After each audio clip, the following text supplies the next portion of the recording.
You know it's this. Take a perk and a talk of that shit. Money swallowing like sis. Did it perfect in the kid. Got a billion who sang on my head. Look me better put on the road I just spent. I know we got $1 million. The devil that shit ain't not cheaper again. Hello and welcome back, fellow anime lovers, to MangaMuse. I am delighted to have you join us once again in the world of fanfiction and fantasy. This is the fourth part of What If Naruto Enters Batman Beyond? Special note, this fanfic is written and a masterpiece of KFB Anime 87 on fanfiction.net. Do check and support the author too. Now smash the like, share and subscribe button for more. Also press the bell icon so that you never miss such great parts. Thanks for the introduction. Now let's dive into the world. Walker residence. You left my daughter. Donna Walker yelled at her husband. I had no choice. Batman, Red Hood, and the cops would have found us, Rex Walker said simply as he drank a glass of wine. We should be going to get her. Donna yelled with a glare. We will as soon as things calm down. If we move too quickly we'll all be captured as well. We cannot be hasty. Not to mention we need Ace to help us and Jack is currently repairing him, Rex said. This'll take me a while, mother. Melanie is the one who usually repairs Ace. I can get him working but unfortunately not as fast as she could, Jack said as he was using a laser to repair the circuits inside of the android. Just do what you can, son. Donna sighed as she got up and grabbed her coat. And where are you going? Rex asked with a suspicious tone. I'm heading to a friend's house. I can't be here right now, Donna said before slamming the door behind her. I see. Jack, do take your time with Ace. We need him functional. In the meantime I shall be busy making plans, Rex said as he walked upstairs. Yes, father, Jack said as he continued his work on the android throwing on some headphones. Clock tower. After midnight. Terry panted running as fast as he could through the hard rain, hoping he would make it in time but once he arrived he found that it was already 12:45. Terry grit his teeth punching the light post feeling he had blown his chance with Melanie and left her waiting in the rain. He was ready to walk away when he heard the sounds of splashing puddles. Turning around he saw Melanie running towards him, both smiling happy to see the other still came. Both teens ran to each other, Terry embracing while he spun, both smiling and laughing before looking into each other's eyes, sharing a kiss. The couple were taking a nice stroll through the park but Terry noticed a distressed look on Melanie's face as well as her holding her shoulder. What is it? Terry asked. Nothing. Melanie said, trying to dodge the question. Come on, something's bothering you, I can tell. Terry said, putting her hands on her shoulders. It's my family. I think we're gonna be moving again. Melanie said, walking away. How soon? Terry asked. Real soon. Melanie replied as Terry ran up to her. A month, a week? Terry asked in a mid-panic tone. I don't want to think that far ahead. Melanie brushed off. Live got the moment, you know. She said with a smile, trying to ease his worries, cupped Terry's cheek. Can I see you again tonight? Terry asked. Sure, but don't you mean tonight? Melanie said as they watched the sun rise. Tonight then. Terry said as they two hugged. Same place, same time. Be there. Melanie said, skipping off into the distance. As soon as she was away from sight she scowled as she started to head home after her date. To confront her family for leaving her behind. Mary's apartment. midnight. Naruto opened the door to the apartment and snuck through the rooms towards Mary's bedroom. Good thing Terry has plans. Last thing I need is him to walk in on me with his mom, Naruto muttered as he stepped through the apartment. Hoping not to wake Terry's younger brother Matt. As soon as he got to Mary's room he slowly opened the door to see Mary sitting on the edge of her bed waiting with a grin on her face. Dressed in a black leather BR and matching thong with black leather heeled boots. I told you I'd find something for you to tear off my milky flesh stud, Mary said with a saucy smirk on her lips as she stood up from the bed and sauntered over to Naruto, swaying her peach as she approached her vigilante lover. So what do you think of my outfit, stud? Mary asked as she approached him. Does it entice you? She asked with a grin as she sidled up to him and blew hotly into his ear. Naruto shook and shuddered from this action as his hands reached for her peach to pull her close to him. Oh, I'm definitely enticed, babe. He growled out with a lustful air to his voice. Oh. And are you even more enticed if I do this? Mary asked teasingly as she ground her peach against his, rubbing herself on his clothing-covered PP as she ground herself against him. Naruto growled as he slid his hands up from her peach to her large tips. GRPNG them through the leather BR as she from his touch. You love the sight of a girl in leather, huh, stud? She out with a teasing grin. DMN right, I do. Especially a CCMLF in tight leather, Naruto said with a grin as he moved one of his hands from her melons down to her peach and gave it a firm smack. Such a bad boy you are, Mary with a smirk. The baddest baby, Naruto said with a smirk back as he spanked her peach again, making it jiggle and ripple. So rough, Mary before she moved her hand to his clothed PP and rubbed it. Why don't you get more comfortable, stud, Mary told him as she licked at his neck like a pet. Naruto growled before he grabbed her by her peach and tossed her onto the bed before he ripped off his shirt, pants, and underwear in record time to join her. Seeing that huge breaker of a PP never gets old, Mary said, licking her black lipstick-covered lips.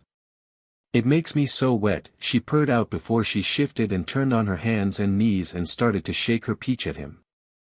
Hope you're okay with me holding back so we don't make noise, Naruto said as he crawled up to her. Oh. Did I forget to mention Matt is at a friend's for a sleepover? Mary asked with a coy grin as Naruto grabbed her by her peach roughly. In that case you and I are gonna F all over the apartment, Naruto growled as he rubbed his PP against her thong-clad PP. F me like you love me, Mary as she moved her thong to the side for Naruto, revealing her dripping pages. Naruto smirked as he slammed his PP fully inside her, awaiting Siente, making the MLF scream out, arching her back in joy. Oh God, I missed your thick PP inside me, she cried out. And I missed F your brains out, my salty MLF, Naruto grinned as his hands reached for her BR-clad tips. You just miss watching my peach bounce, Mary out as Naruto started to hammer away at her, making her peach clap against his abs. That's not true.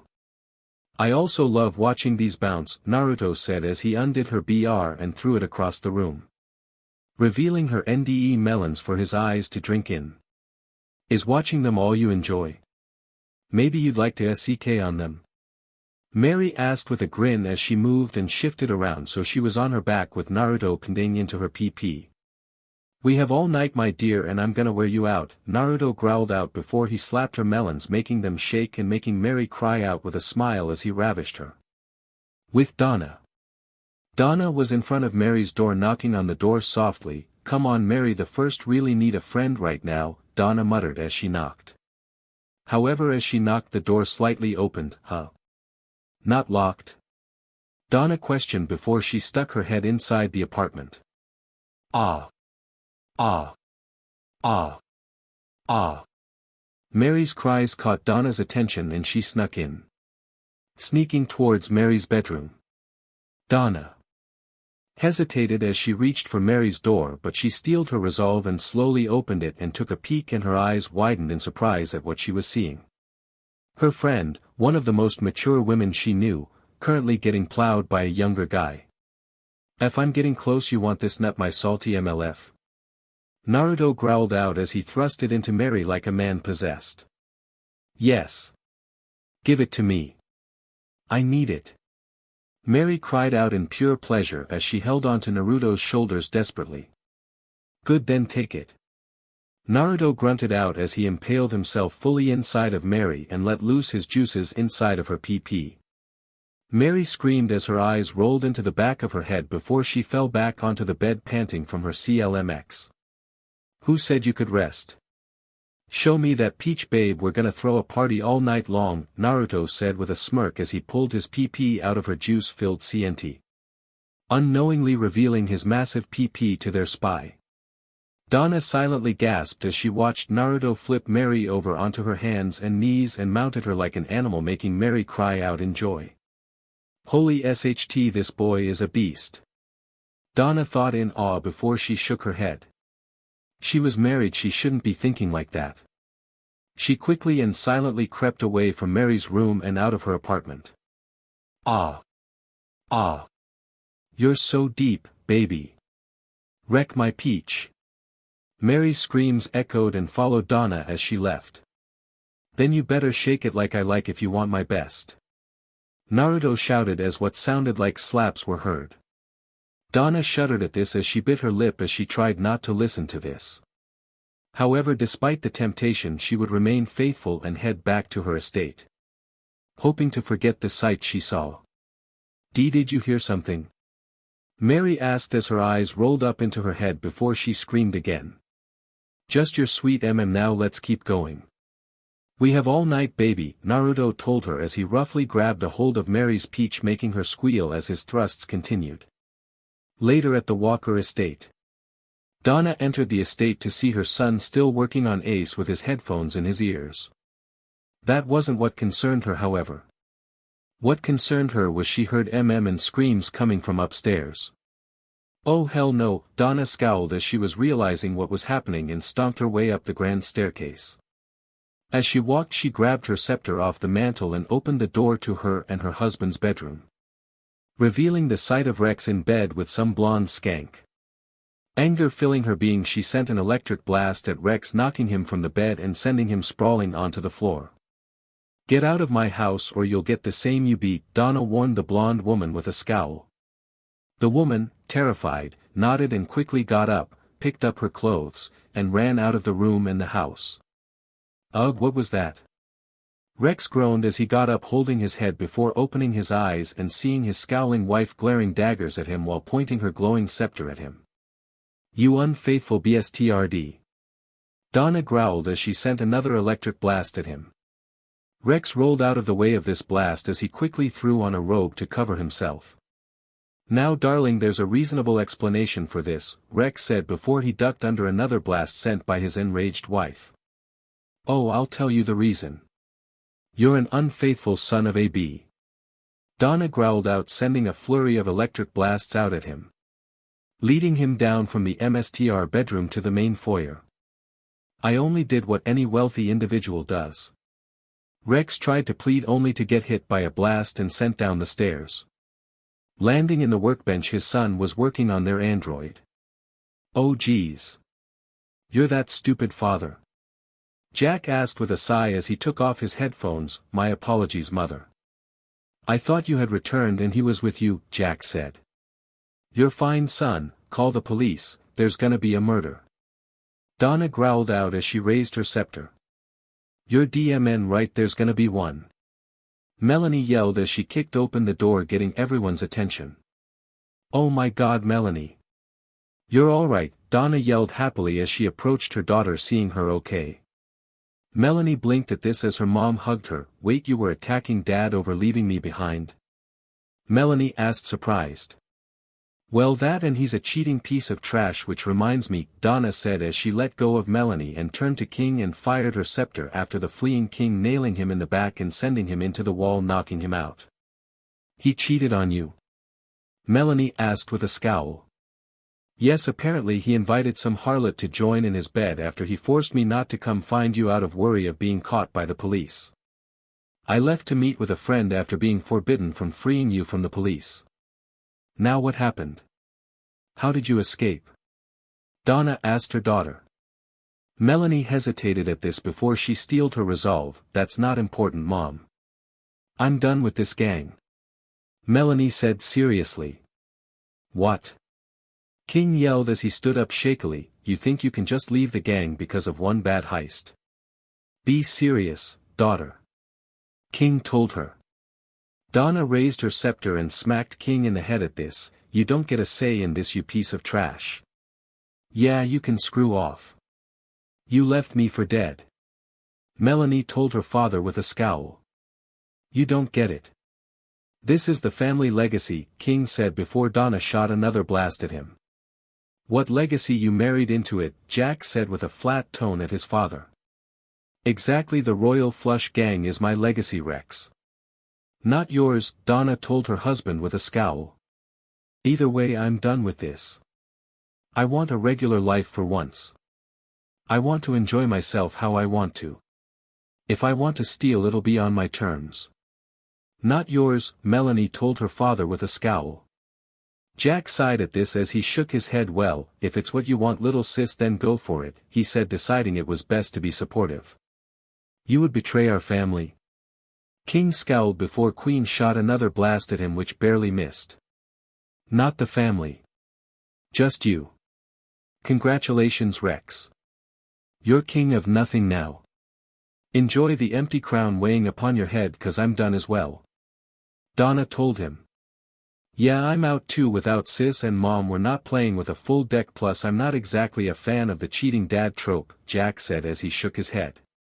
Traitorous swines. I will have your heads for this transgression. King yelled out. You sure about that? Donna asked as she raised her scepter and aimed it at his head while charging a full blast. No. He's not worth it, Mom, Melanie told her mother as she pushed a button on the tracker Hood gave her. Besides, I have something else in mind, Melanie said with a smirk. What is that?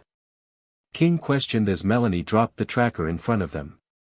The one who saved me gave me a free pass if I gave him you, and the offer sounds pretty good considering what you pulled tonight, Melanie said with a grin. You dash, King was yelling before a flying motorcycle flew through the ceiling. So Hood wasn't lying, Batman said as he flew the new hole that was made. You made a deal with the Bat? Jack questioned.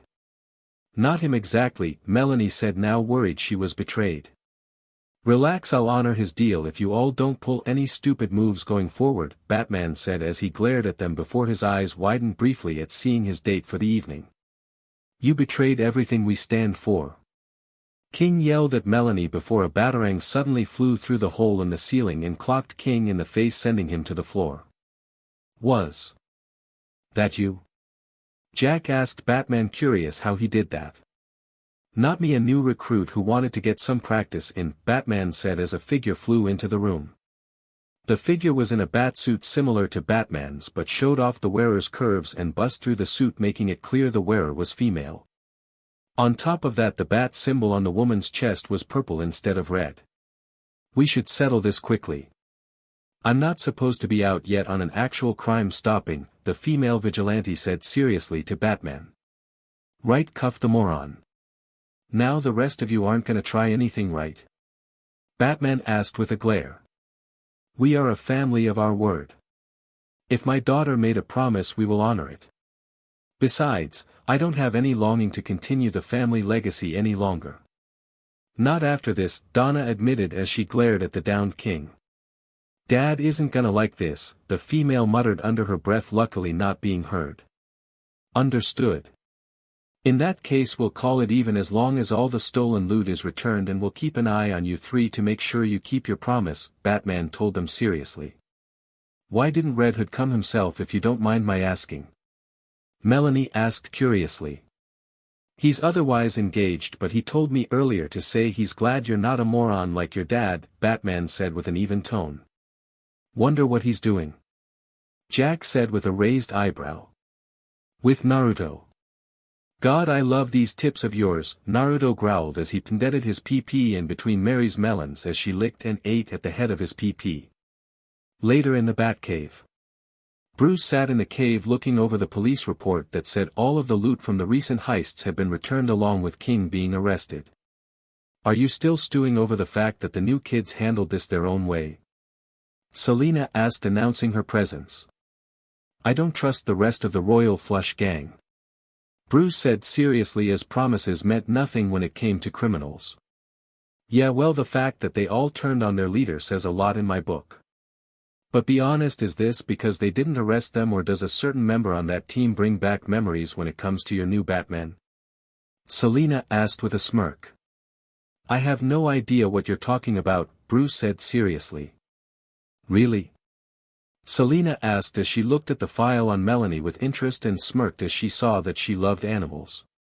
Don't even think about it, Bruce said with a firm tone. I'm not thinking of anything Brucey, Selena said with a grin, nothing at all. Bruce sighed at this as he felt a headache coming on. I hate teenagers, Bruce sighed.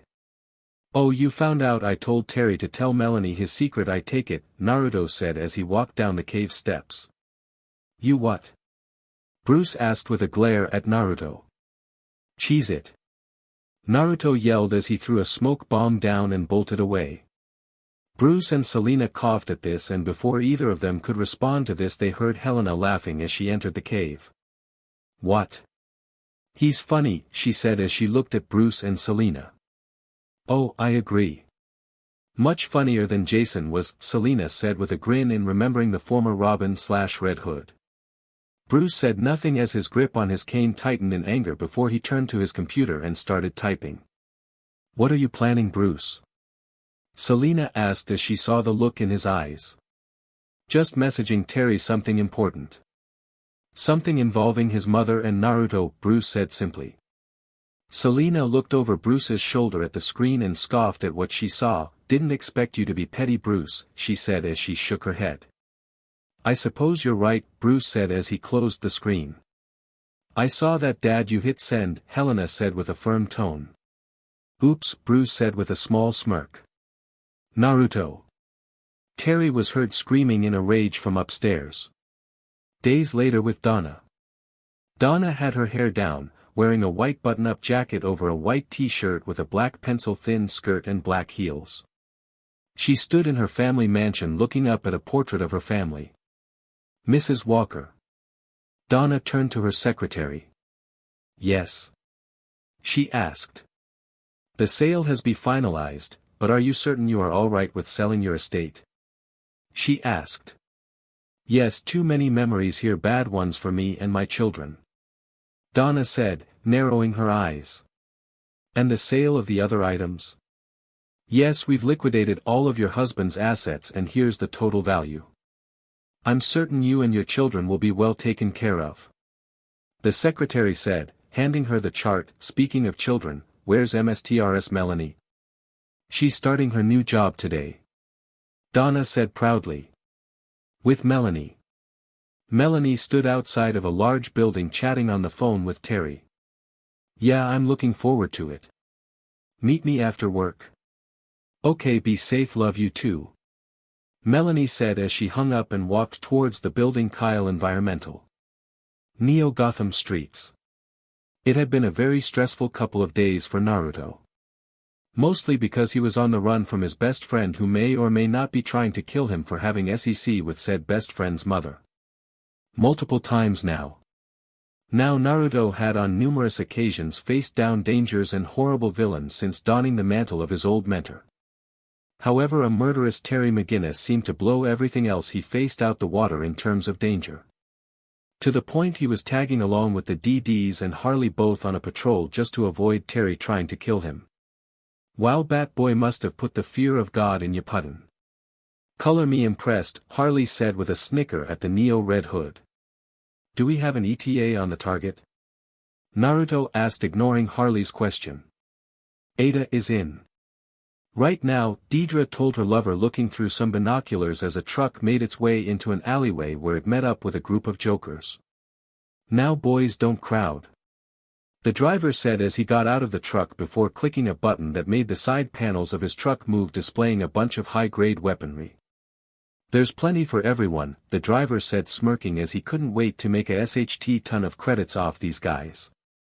Oh, I can make some laughs with this, the lead joker wearing a purple suit said as he grabbed a laser gun and fired the yellow laser into a wall, making a large hole Michigan to his happiness. Shall we break up the party? Delia asked Naruto as her and her twin readied their weapons. Sure thing. Ladies first, Naruto said, gesturing to the alleyway with a nod. You just want to watch our peaches as we jump, Harley said, smirking as she rested her hammer on her shoulder. Can you blame me? Naruto asked with a grin under his helmet, making the three giggle before they jumped down to the alley below. Naruto using his laser pistols to send laser blasts into the gun-wielding gang members to disarm them. This party open invite? Naruto asked as he landed in front of the group of thugs and their arms dealer flourishing his guns as Harley and the DDs landed next to him. SHT the Hood and some knockoff Harley Quinn skanks, the lead Joker yelled angrily. Before Harley's hammer smashed into his gut sending him flying into a wall. Knock off. You're gonna pay for that remark you mouthy little SHT. Harley yelled before she, Deidre, and Delia ran at the other Jokers and sent them to the ground via some cartwheel kicks before they could even grab any guns. The driver in fear started to run away from the vigilantes. Where do you think you're going? Naruto asked as he shot the guy in the legs making him fall to the ground. Now then let's have a little chat shall we? Who's your supplier? Naruto asked. F you. The driver spat out with a glare. Sorry not into dudes. Especially ones that are about to be prison bees, Naruto told him mockingly before the sound of sirens caught their attention, right on cue too. Well I'll get the info later.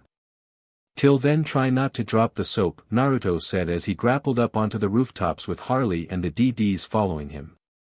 Yo Crypt Keeper we got another armed shipment down over here, Naruto said into his communicator. Good work. Terry has finished his patrol.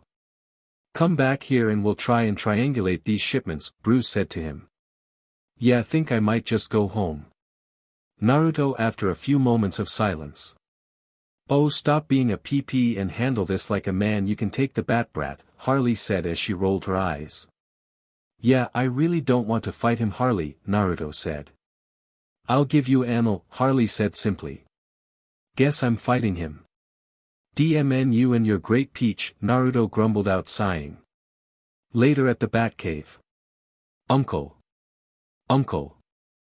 Naruto choked out as Terry put him in a choke hold and started applying pressure. That's no way to treat your new daddy kid. Harley yelled from the sidelines making Delia and Deidre burst out laughing. Not helping DMN it. Naruto choked out. I'll kill you. Terry yelled angrily as he applied even more pressure to Naruto's neck. Batman doesn't kill. Naruto choked out. Batman doesn't Terry on the other hand, Bruce said not looking at them as he typed on the computer. Curse you old man. You're the one who blabbed. If I live I'm having Helena call me daddy you old BSTRD. Naruto yelled making Bruce turn around and glare at him before Helena walked into the cave and pried the two apart. Dinner first then we will talk, Helena whispered to Naruto so Bruce wouldn't hear. I heard that. Bruce yelled as he went back to the computer. Seriously, how do you hear that with how old you are? Naruto asked as he stood up and rubbed his neck. Are we cool now or do I have to worry about you beating me up at school tomorrow? Naruto asked Terry. Sleep with one eye open, Terry warned him before yawning. These nights getting to you McGinnis? Bruce asked. It's not the nights. It's the mornings. Terry said with a grunt as he tried to keep himself standing. Yeah we should probably go home soon. We have school tomorrow including that big game, Deidre said as she stretched her arms. Oh look an excuse to leave. Gotta go give my girls a ride. Let's go. See you later Helena, Naruto said pushing the twins and Harley out the cave door. When you say ride I hope you mean, ah. Oh it's so on. Delia was asking before Naruto smacked her peach as they left. He is a bold one, Helena said with a smirk while Bruce gripped his cane tightly. I'll kill him tomorrow. It's way too late for this CRP, Terry grunted out as he left the cave yawning. School the next day. After a very physical night with his girls things were looking up for Naruto a bit. Mostly because Terry was so tired he ended up sleeping in one of their classes meaning he wasn't awake enough to try and kill Naruto. You know if you tried not to kill our boyfriend we could cover some of your patrol so you have more time with Melanie, Delia offered to the very tired teen Batman. No deal, Terry grunted out as he placed his bag in his locker. Worth a try. He said no babe, Delia said from across the hallway. Ah well worth a shot. Naruto said as he peeked his head from around the corner only to duck as Terry threw a book at him. I think your aim's slacking, Terry, Naruto said. You're just looking for reasons for me to hurt you now, huh? Terry asked with a glare. Oh, look at that. Uzumaki's afraid of McGinnis. What happened? You two have a date gone wrong? Nelson asked as he walked down the hallway with Dana behind him. And now we have this. What do you want, Nelson? Looking for your locker to have another indent of your ugly mug? Naruto asked, not in the mood for Nelson's BS right now. Just came to see what the deal between you two was. My new girl was curious, Nelson said, gesturing to Dana. Really? Him? That's who you're with now? Of all people in the school? Even the janitor would have been a better choice, Naruto asked Dana, baffled. Yeah, kinda obvious with the jealousy plan, Deidre said, though honestly I'm surprised you didn't go for Foxy to PSS off Terry instead, she admitted. That's why it's obvious, sis. X's biggest rival over X's best friend for maximum jealousy invoking, Delia said as she shook her head. Also, he's pissed at me enough here. Last thing I want is that kind of heat. Naruto said as he shook his head. Whatever, I gotta go get ready for the game tonight. See you losers later, Nelson said as he and Dana walked away. Loser? That's not what Blade called me last night when she was on her knees in between my legs and dash, Naruto was saying before Nelson threw a punch at Naruto. Slamming his fist into Naruto's forehead. And doing absolutely nothing. That's gonna cost you, big man, Naruto said as he grabbed Nelson's wrist. Please don't break my arm, Nelson said as Naruto had done this before. Okay, Naruto said. Really? Nelson asked, surprised. Sure, Naruto said with a smile before he judo flipped Nelson and slammed him back first onto the ground. Ga F. My back. Nelson yelled in pain. It's amazing how fast bravado vanishes once you're flat on your peach, isn't it? Naruto asked, smirking before walking away. Good luck with the game tonight, Nelly. You're gonna need it, Naruto said, smirking as Dana went to check on him. Later at the game. I still don't see why we're here, Naruto said as he sat next to Deidre and Delia. Aside from seeing Blade and Chelsea in cheerleader uniforms. Delia asked, gesturing to the two cheerleading. Note to self, get you two some of those. We can have a cheer night tonight, Naruto said with a grin. Besides, we also want to see how this whole love triangle thing with Terry plays out, Deidre said, gesturing to the half-asleep Terry in the stands next to Dana and Melanie. Apparently Nelson's ticket for Dana happened to be next to theirs. If that ain't bad luck, who knows what is. Think if I help him with that he won't try and kill me? Naruto asked his girls. 50/50ths, Delia said after a few moments of thought. I'll take it. Besides, it F up Nelson's personal life is icing on the cake, Naruto said simply as they watched Nelson fail to catch a ball in the game from another player and it ended up in the other team's hands, allowing them to score as a timeout was called after. What the hell, Mason? Nelson yelled at his teammate who failed to pass him the ball. Nash is right, Mason. What the hell kind of a bonehead pass was that? The coach yelled at the team. I'm sorry, coach, Mason said with his head down. You sure are. In fact, you're the sorriest bunch of losers I've ever seen. I don't care what it takes. I want you to get out there and kick ass. Understand? The coach demanded as he slapped Mason and walked away. When the game resumed, Mason with a raging roar tackled into an opposing player into the tube wall housing the game and sending them into the stands, nearly hitting Dana, Melanie, and Terry if Terry hadn't pushed them away. Hey, aim that SHT at Tokyo. Naruto yelled as he and the twins ran over to check on the group. What you say to me, Ga? Mason yelled as he turned to yell at Naruto after he was taken out of the tube by the coach who was praising him for the hit before Naruto slugged him in the throat. Hey Uzumaki. Lay off him. That was a great hit. If you want to strike at someone, join the team and we'll talk, the coach yelled as he took Mason aside while the two teams were coming to blows inside the tube. Oh yeah, 'cause I so want to take orders from you. I have enough old assholes giving me lip, Naruto grumbled with an eye roll before he turned to Terry. You guys good? Peachy.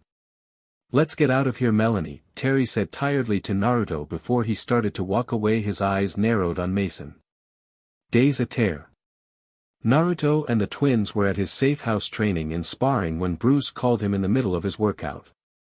What is it, you old bat? Naruto asked. Terry needs your help with a case, Bruce said.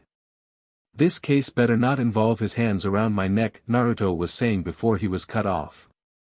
He's been grounded because of the case. I need you to take it over, Bruce said seriously. Grounded? Ha. Oh, I gotta know what's going on. Let me guess, he got Melanie in trouble. Wait, is she pregnant? Oh god, I warned him, use protection, Naruto said with a laugh along with the twins. She's not pregnant. Terry yelled via the comm. Oh, you're their mind telling me what's going on then. I thought you wanted me dead, Naruto said. I do, but that's besides the point. I stopped an electronics robbery the other night and found Mason as one of the robbers. While I was investigating him, I found out he's been using slappers to gain an advantage. The coach nearly killed me, but I escaped with his slappers, Terry said. Aw, you got busted with his stash, eh? And now so his mom doesn't ask questions, you want me to help, Naruto said. Exactly, and seeing as there's venom in these, we need to talk to Bane. And he's unfortunately unable to assist, Bruce said. You know, I could just talk to Mary Naruto was saying before Terry cut him off. Just help solve this case, you man. Where? Terry yelled angrily. Alright, I've had my fun. Fine, I'll help. But on a few conditions, Naruto said seriously. Name your price, Bruce told him. First of all, your protege has to stop trying to kill me for my relationship with his mother. I'm not trying to die, and killing me will upset her. Naruto said. Growling, fine, I won't kill you, but I want a free shot. Terry yelled. Deal, but only one, Naruto said as he sighed, knowing he should let Terry have this. What else? Bruce asked. I'm gonna need some backup for this job, Naruto said, smirking. Yeah, me and sis have regular patrols, old man, Delia said with a smirk of her own along with her twin. So Harley or Ivy then? Or Corey and her daughter? Bruce asked with a raised eyebrow. Tamaranians are out of town and Harley and Ivy are doing some shopping. Naruto said, smirking. There is no way that I'm allowing Bruce was saying as he got what Naruto was hinting at. She needs the experience. And she's a big girl, so let her decide for herself. And unless you want me to go it alone in your city, you're out of options, Naruto told him. So what's it gonna be? Naruto asked. Aim for his PP when you take that free shot, McGinnis, Bruce told his protege. Haha. Tell your gorgeous daughter to meet me at my safe house. And to wear something tight, Naruto said, smirking as he hung up before Bruce could yell at him. Those two may try to kill you for that one, babe, Delia warned him. I'm not afraid of the Crypt Keeper. And Terry can't kill me now, so I consider this a victory, Naruto said, smiling at the twins as he went to go get dressed. Later. Naruto was waiting on the rooftop with his hover bike beside him when Helena in her Batwoman outfit arrived as she flew in via her boot rockets and her extendable wings. DMN. Nice suit. The old man wouldn't let you take the car out though? Naruto asked curiously. He doesn't think I'm ready to drive it yet since it's my first case, Helena said with a scoff. Well, then we should make sure we do a good job on this one. And luckily I have a vehicle. And what a coincidence, there's room for 2-inch, Naruto said, gesturing to his hover CYCL. With Bruce. I should have let her take the DMN car, he grumbled under his breath. Back with Naruto and Helena. The two were flying on Naruto's motorcycle towards their destination. Where Bane was currently living. You sure this is the place? Naruto asked the vid screen of Bruce while Helena was pressed against his back. He's there all right. It's been 20 years since he left prison. But I made it my business to keep track of his whereabouts. Bruce told them. That's not creepy at all, Dad, Helena said with a head shake. If you'd ever met Bane you'd understand. Remember, he was a formidable opponent. Bruce warned them. Oh please, he's ancient at this point. What trouble could an old geezer cause? Naruto said with a scoff before looking at Bruce, who was just glaring at him for the comment through his video call. Oh please, you're barely human, you old bat, Naruto told him, uncaring of the glare before the bike landed. Bane's home. Armed security patrolled the grounds of the area. Naruto and Helena hid inside an assortment of bushes and grass before a guard passed by as Helena grabbed them and dragged them into the bush, her arms wrapped around the guard's neck as she silenced him with a well-placed elbow to the back of the head. Nice work. I think his life flashed before his eyes before they rolled back, Naruto said with a grin under his helmet. They both snuck into the mansion thanks to an open window and saw a man pushing a tray of food. Helena sent a batarang with a cable at him to wrap around the man and restrain him while Naruto pulled out his pistols and held them up at the man. Tell me what we want to know and we'll be quick. Where's Bane? Naruto asked as he pointed his pistol at the man. The man looked at Naruto and Helena in surprise before gesturing to a door. In there, the man told them without any hassle. Oh, I was expecting a sense of loyalty or a defiant attitude. This is different, Naruto admitted as he stowed his pistols before he and Helena went to the door and opened it up. What the two saw made their eyes widen in horror as Bane was frail, old, balding, sickly. He was hooked up to machines in his chair. His raspy breaths echoing throughout the room. He looked like death itself. My God! Helena gasped, seeing the state her father's old foe was in. It was awful to look at. Naruto's eyes widened at the sight of the man as well. What happened to him? Naruto demanded of the nurse. He wanted to know why one of the Batman's strongest and deadliest foes looked like this horror show. Too many years on Venom. That's what the stuff will do to you. The nurse told him as Naruto gazed at Bane one last time, hearing his rasping breathing echo throughout the room. Let's go, Helena told Naruto after some time. Realizing that Bane couldn't be responsible for slappers if he was in this bad of shape. Right, Naruto nodded after a moment before stowing away his pistols before the two left the home of the former villain. Outside. By Naruto's hover CYCL. So it was a dead end? Bruce asked via communicator. Yeah. He can't even move out of a chair, which begs the question, who's making the venom? Helena responded. I have a suspicion, but I'll need some proof to back it up. And I think I've got an idea where to get it, Naruto said as an idea came to him. I'm curious on something. Why didn't you try to kill Bane in there? You're not exactly unfamiliar with taking the lives of villains. Helena asked. Aside from the fact your daddy would be pissed at me even more than he is for trying to date you. Easy. I'll kill to save others if needed and to stop horrid plans from the darkest of villains, but Bane there? I honestly thought about it out of mercy. I even think he'd like to be out of his misery in some capacity, but if I pulled that trigger on someone who was unable to do anything or even give consent for the mercy killing, I don't think I'd be able to live with myself. Naruto told her. There is more to you than I first thought, Helena said with a smile at him. That being said, I can maybe call Pamela and see if she can look into something to at least wean him off the venom. Just so he can move again but not be a threat. But for now we have a criminal to hunt, Naruto said. What's your plan? Bruce asked over the comms. Easy, we know a student that has an in with whatever group is selling them. The second he tries to buy more, we follow the money trail, Naruto said as they approached his bike. Works for me. Let's go take this guy out, Helena said, smirking. That night. It didn't take them long to track down Mason when he was under a bridge waiting for the dealer to buy more slappers. The two waited on a nearby rooftop as a black car drove up to Mason. You got the stuff?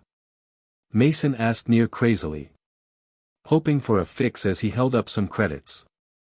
For the right price, a man said from inside the car. However, a batarang suddenly flew and hit the credits in Mason's hand, sending them clattering into the street below. Not this time, sleazeball, Helena said as she and Naruto dropped down. Red Hood, and when did Batman become a chick? Mason asked, confused. That's Batwoman, you junkie, Helena said before the car suddenly sped off past them. No, wait. Mason yelled, trying to run after his fix, but Naruto hit him with a stun laser, knocking him down to the ground while Helena threw a tracking device onto the back of the car. We have a lock on the car. Get going. I'll phone the police for your friend there, Bruce said as Mason. Good one thing though, did your coach know about you using that CRP? Naruto growled as he grabbed Mason and picked him up by the front of his shirt. Why yes. He helped me get in touch with the seller. He wanted me to be stronger. Please, I need it. It's so hard to do anything without one. I just need a slap. Just one. Mason pleaded. If you insist, Naruto said before backhanding the athlete unconscious, there's your slap. Enjoy the hit, Naruto said, dropping him to the ground before whistling as his bike flew towards him and Helena. Was the slap really necessary? Bruce asked flatly. He got Terry in trouble. He's lucky I didn't pistol WHP him. Besides, you heard him, he wanted a slap. I gave him what he wanted. No jury will say I did anything wrong, Naruto said, smirking while Helena giggled as the two boarded his bike. After following the signal of the tracker on the car, they soon arrived at a Gotham Herald building where they saw the car pull inside a side entrance.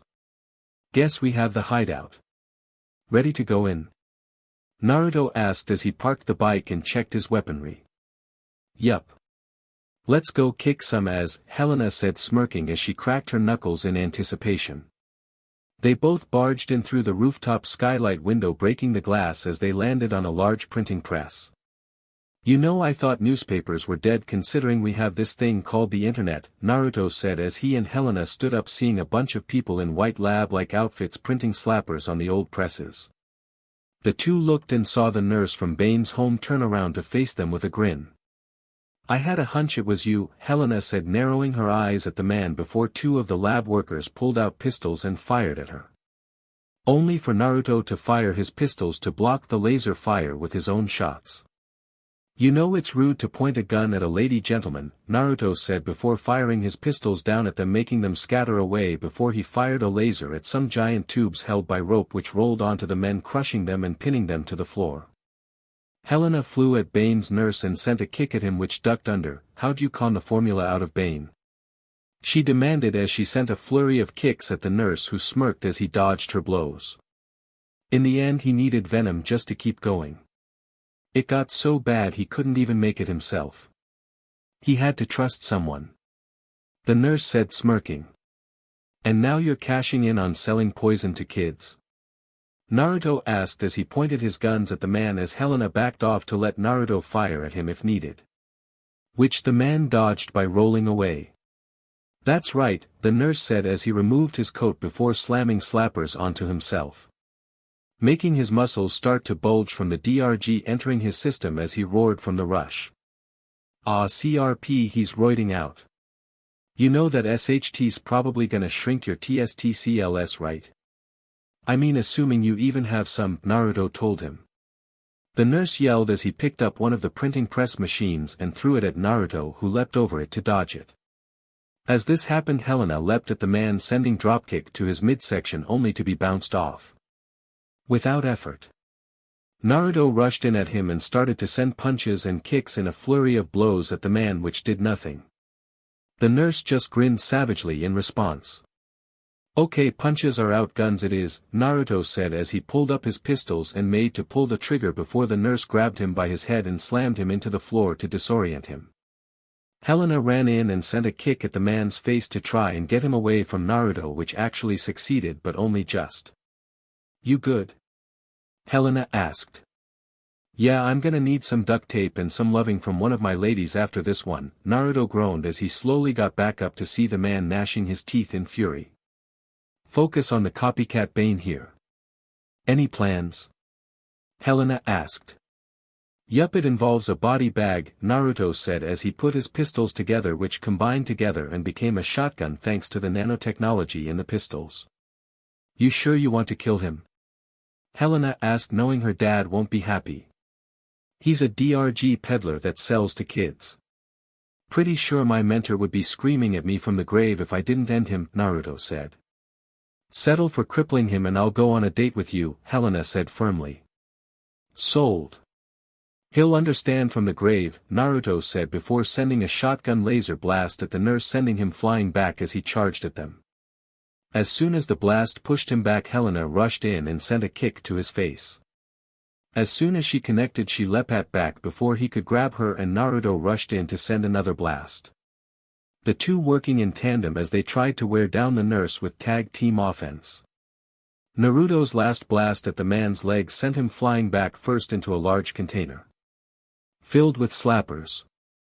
Ah, CRP, Naruto groaned seeing the slappers smack into the nurse's skin, making him bulk up even more. If he starts screaming Kakarot, I'm out of here, Naruto said flatly, seeing the nurse hulk out, so to speak, gripping at his head from the rush of venom flooding his system. The nurse suddenly rushed at Naruto and Helena with a shoulder tackle which the two leapt over. Toro. Naruto yelled as he jumped over the roided-out nurse, making a "come here" motion before the nurse rushed at him with a clothesline that Naruto ducked under. Naruto said before spinning to fire at the man, but was suddenly stopped as a fist connected with his helmet, sending him to the ground. Hood. Helena yelled as she flew towards them, only for the nurse to grab her by her face and slam her to the floor. I'll break you, bat. The nurse roared in fury as he grabbed Helena from the ground and raised her in a back-breaker position like Bane had once held her father in. I hope you can enjoy the victory with one FI. Naruto yelled as he fired his shotgun at the nurse's side of his face, specifically his left eye, with a blast of laser fire. Gah! I'll kill you. The nurse roared furiously as he dropped Helena from the attempted attack. Please, Bane at least had the mind of a real warrior. You're just a pretender on a steroid high, Naruto said with a smirk which was seen through his helmet, which was cracked, showing the bottom of his face. Grah! The nurse yelled in fury as he slammed his fist against a canister which suddenly exploded from the force of the punch. OSHT. Naruto yelled before jumping on Helena and using his body to shield Helena from the explosive force. The building collapsed as more and more canisters and equipment blew up around the three within the old newspaper building. Naruto. Helena. Are you okay? Bruce yelled from his chair, worried for them. Do you have video feed? Naruto asked with a groan. No, why? Bruce asked with a raised eyebrow at his screen which was fuzzy. No reason, Naruto said as he was currently on top of Helena, his hands on her melons in his rush to shield her body. Let me up, Helena said as she pushed Naruto off her. Sorry, Naruto apologized as he quickly moved. Don't be. I enjoyed it, Helena said with a smirk before she turned serious. Where's the DRG dealer? She asked before they heard a low groan from the rubble. The two lifted the rubble to see the nurse on the ground, his eyes open and unmoving, as if he was in a vegetable-like state, nearly brain dead from overuse of venom. Jeez. I almost feel like I should put him out of his misery if this SHT gets this bad that fast, Naruto muttered as they heard police sirens. Let's go. We can leave him for the police to deal with. We still have to go clear Terry's name to his mom, Helena said. Works for me. Hey old man, you can pay for a DRG test for Terry, right? Naruto said as he used a grapple gun to leave with Helena flying after him.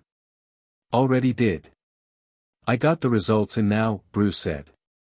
Good, we can forward them to Mary and get Terry out of trouble, and we can call this a good day with no loose ends, Naruto said with a smile. Yes, you'll be coming with me to drop off the results. I need a ride after all, Bruce said, simply smirking as he knew there'd be some tension between Naruto and Terry with Mary there. It'd be hilarious. Police convoy. In the back of a police truck, the nurse was being escorted to the hospital wing of the jail so they could try and get him some care while under lockup. Geez, so this is the guy who made slappers, huh? A cop asked, looking at the restrained man. He had originally been near brain dead from overexposure to venom, but his mind was slowly coming back to him, though his body was still not quite back to being mobile. Where am I? The nurse groaned out as he looked around a bit. On your way to a nice hospital bed in jail, the cop said before the convoy suddenly stopped. Huh? Hey, what's the hold up? The cop said, knocking on the back window connected to the driver's area. Suddenly the doors to the back of the truck were forced open and two armed men with guns pointed their weapons at them. Do you punks have a death wish? This is a police convoy. The cop yelled as he went to grab his gun. That means nothing to me, a female voice behind the two men said as they stepped aside to let their boss through. The woman was massive. Standing nearly 8 foot tall and covered in serious muscle. Wearing a dark blue leotard like a pro wrestler with a brown sleeveless fur trench coat. She even wore a luchador-styled blue and white mask with red eyes. Her long black hair spilling out from the back of the mask. Who the hell are you? Some kind of wannabe Bane, the cop asked before the woman grabbed him by his throat and with a precise jerking motion broke his neck with an audible snap. I prefer the name Vengeance and I have business with your prisoner. He has information that is rightfully mine, the woman said as she approached the bound nurse while her men fired their weapons on the other cops that were outside the convoy. You will give me what I longing. And when you have done so then you will have my permission to die, Vengeance told the nurse as the nurse screamed in fear as the henchmen closed the convoy doors to let their boss work. Naruto's safe house. Day after the arrest of Jackson Chapel. It had been a day after Naruto and Helena teamed up to stop the Slapper supply ring. Several students and the coach at their high school had been arrested for using them. Terry had been cleared of ever having taken them to his mom thanks to a DRG testing from Bruce. And Terry didn't want to kill him for his relationship with his mother. Okay, maybe not that much. Terry still wanted to kick his ass for it. He didn't try to kill him at least. Geez, you would think I would get a thanks, but how does Terry thank me? A chop to my throat, Naruto muttered as he looked in the mirror at the bruise on his throat. Ah, poor baby, Chelsea said with a smirk from his living room. Ah yes, she had come over for some studying while her dad was at the shooting range. Don't laugh you. I'll never sing baritone again, Naruto said with a pout as he came out of the bathroom. I think you'll live. You never did tell me what you did to Terry to make him hit you in the first place, Chelsea said as Naruto sat next to her on the couch. And out of respect I'm not going to. Maybe someday but not today, Naruto said as he knew it was best to not let this one get around. Fine, keep your secrets. I'm sure one day you'll tell me everything. Besides it can't be that crazy, Chelsea admitted with a giggle. I promise one day you'll know. Anyways, it's getting late. Want me to drive you back home? Naruto asked as he took note of the time. You want Daddy to try and shoot you? Chelsea asked, raising an eyebrow at this. I thought I was Daddy, Naruto said with a smug grin at the blonde. Oh screw you pervert, Chelsea said slapping his arm. I already do that to you though, Naruto said with a chuckle. That you do. Very very well, Chelsea purred out with a grin before she shook her head, and no, I'll walk home. You don't have to drive me, Chelsea said. Hey, I don't see it as an obligation. I have no problem giving you or any of the girls rides, Naruto said. Now when you say rides, Chelsea asked with a giggle. Now who's the pervert? Naruto asked with a chuckle at the blonde's joke. Anyways, no, I'll be fine. Gang violence has dropped since Batman and Red Hood showed back up in Gotham. And then you have the Harley Quinn cosplayers and the other vigilantes around here. I'll be fine. Chelsea said, not worried about heading home. If you're sure I won't stop you, just be careful, Naruto told her seriously. Don't worry, I'm strapped, Chelsea said as she grabbed her purse and pulled out a revolver. Babes with guns, hello new FTSH, Naruto said as he pulled her close. Hey, we have been going at it for the past hour. Chelsea said, pushing him back with a grin. Didn't hear you complaining an hour ago. Plus you're the one who got me going, Naruto said. Ah poor baby, Chelsea said with a teasing grin before she got down and rubbed Naruto's pee-pee a bit. Maybe I can at least calm you down a little, she purred out as she licked her lips a bit. F hell I love you, Naruto said with a grin, getting Chelsea to pause a bit. You what? Chelsea asked wide-eyed. Oh CRP, I said that aloud too soon. Naruto asked worriedly. Chelsea smiled at this before she unzipped his lowers, letting his PP spring free, which she grabbed and rubbed. Just for that you get ammo before I leave, she purred out before she yelped as Naruto picked her up and carried her to the bedroom to continue their playtime. Unknowing of the figure waiting outside his safe house for Chelsea that would greet her when they were done. Hamilton Hill High School. Naruto frowned as he, Delia, and Deidre were walking the halls of the high school in between classes. After he had his study date with Chelsea, he found out from Blade she was being punished by her father for something and wouldn't be in today. Something about breaking an expensive statue. He was sure that her dad was blaming him for it and his influence.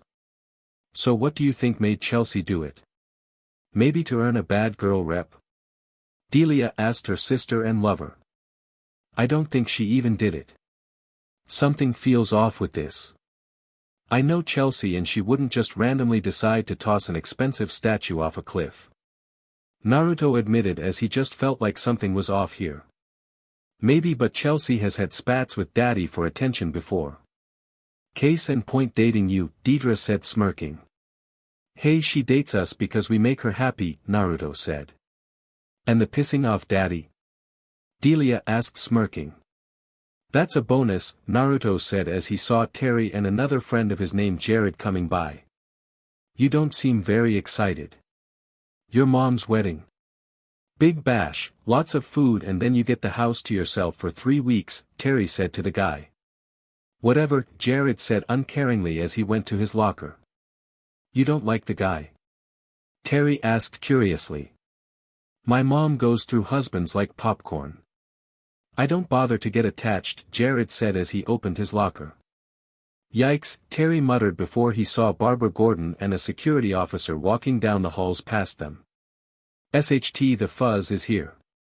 Hide everything, Delia said quickly. Will you relax? We have nothing to hide, right?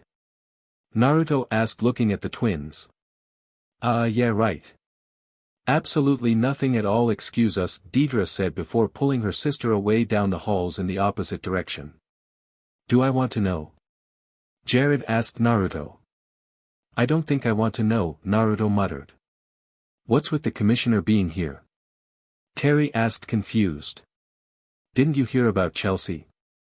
She zoned out and tossed her old man's pricey swag off a cliff, Jared said before looking at Naruto. You have a hand in that?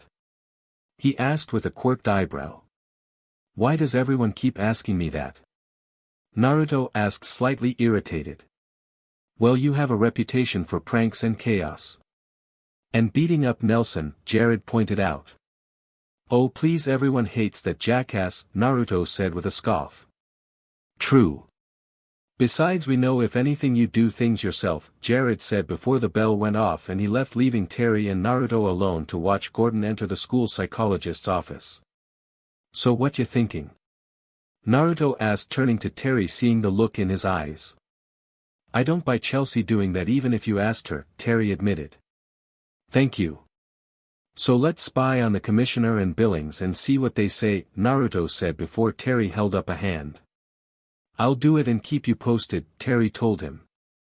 Are you seriously still pissed at me? Naruto asked with a sigh. You want another throat chop? Terry asked with a firm tone. You sound like the old man, oi. Naruto was saying before he backed away from a kick to his shins from Terry. Just go, I got this, Terry said. Fine. You know someday you're gonna need me to watch your back again. This doesn't change our partnership. Naruto said as he walked away and let Terry do his sleuthing while he checked on Delia and Deidre. Wayne Manor later. Naruto, Helena, Bruce, and Terry were in the study organizing the books for Bruce while Terry spoke about what he overheard between Billings and Gordon. I don't buy it, Chelsea's flaky at times, but she's not stupid. She's not gonna make up some goofy guy with a magic eyeball, Terry said as he handed Bruce a book.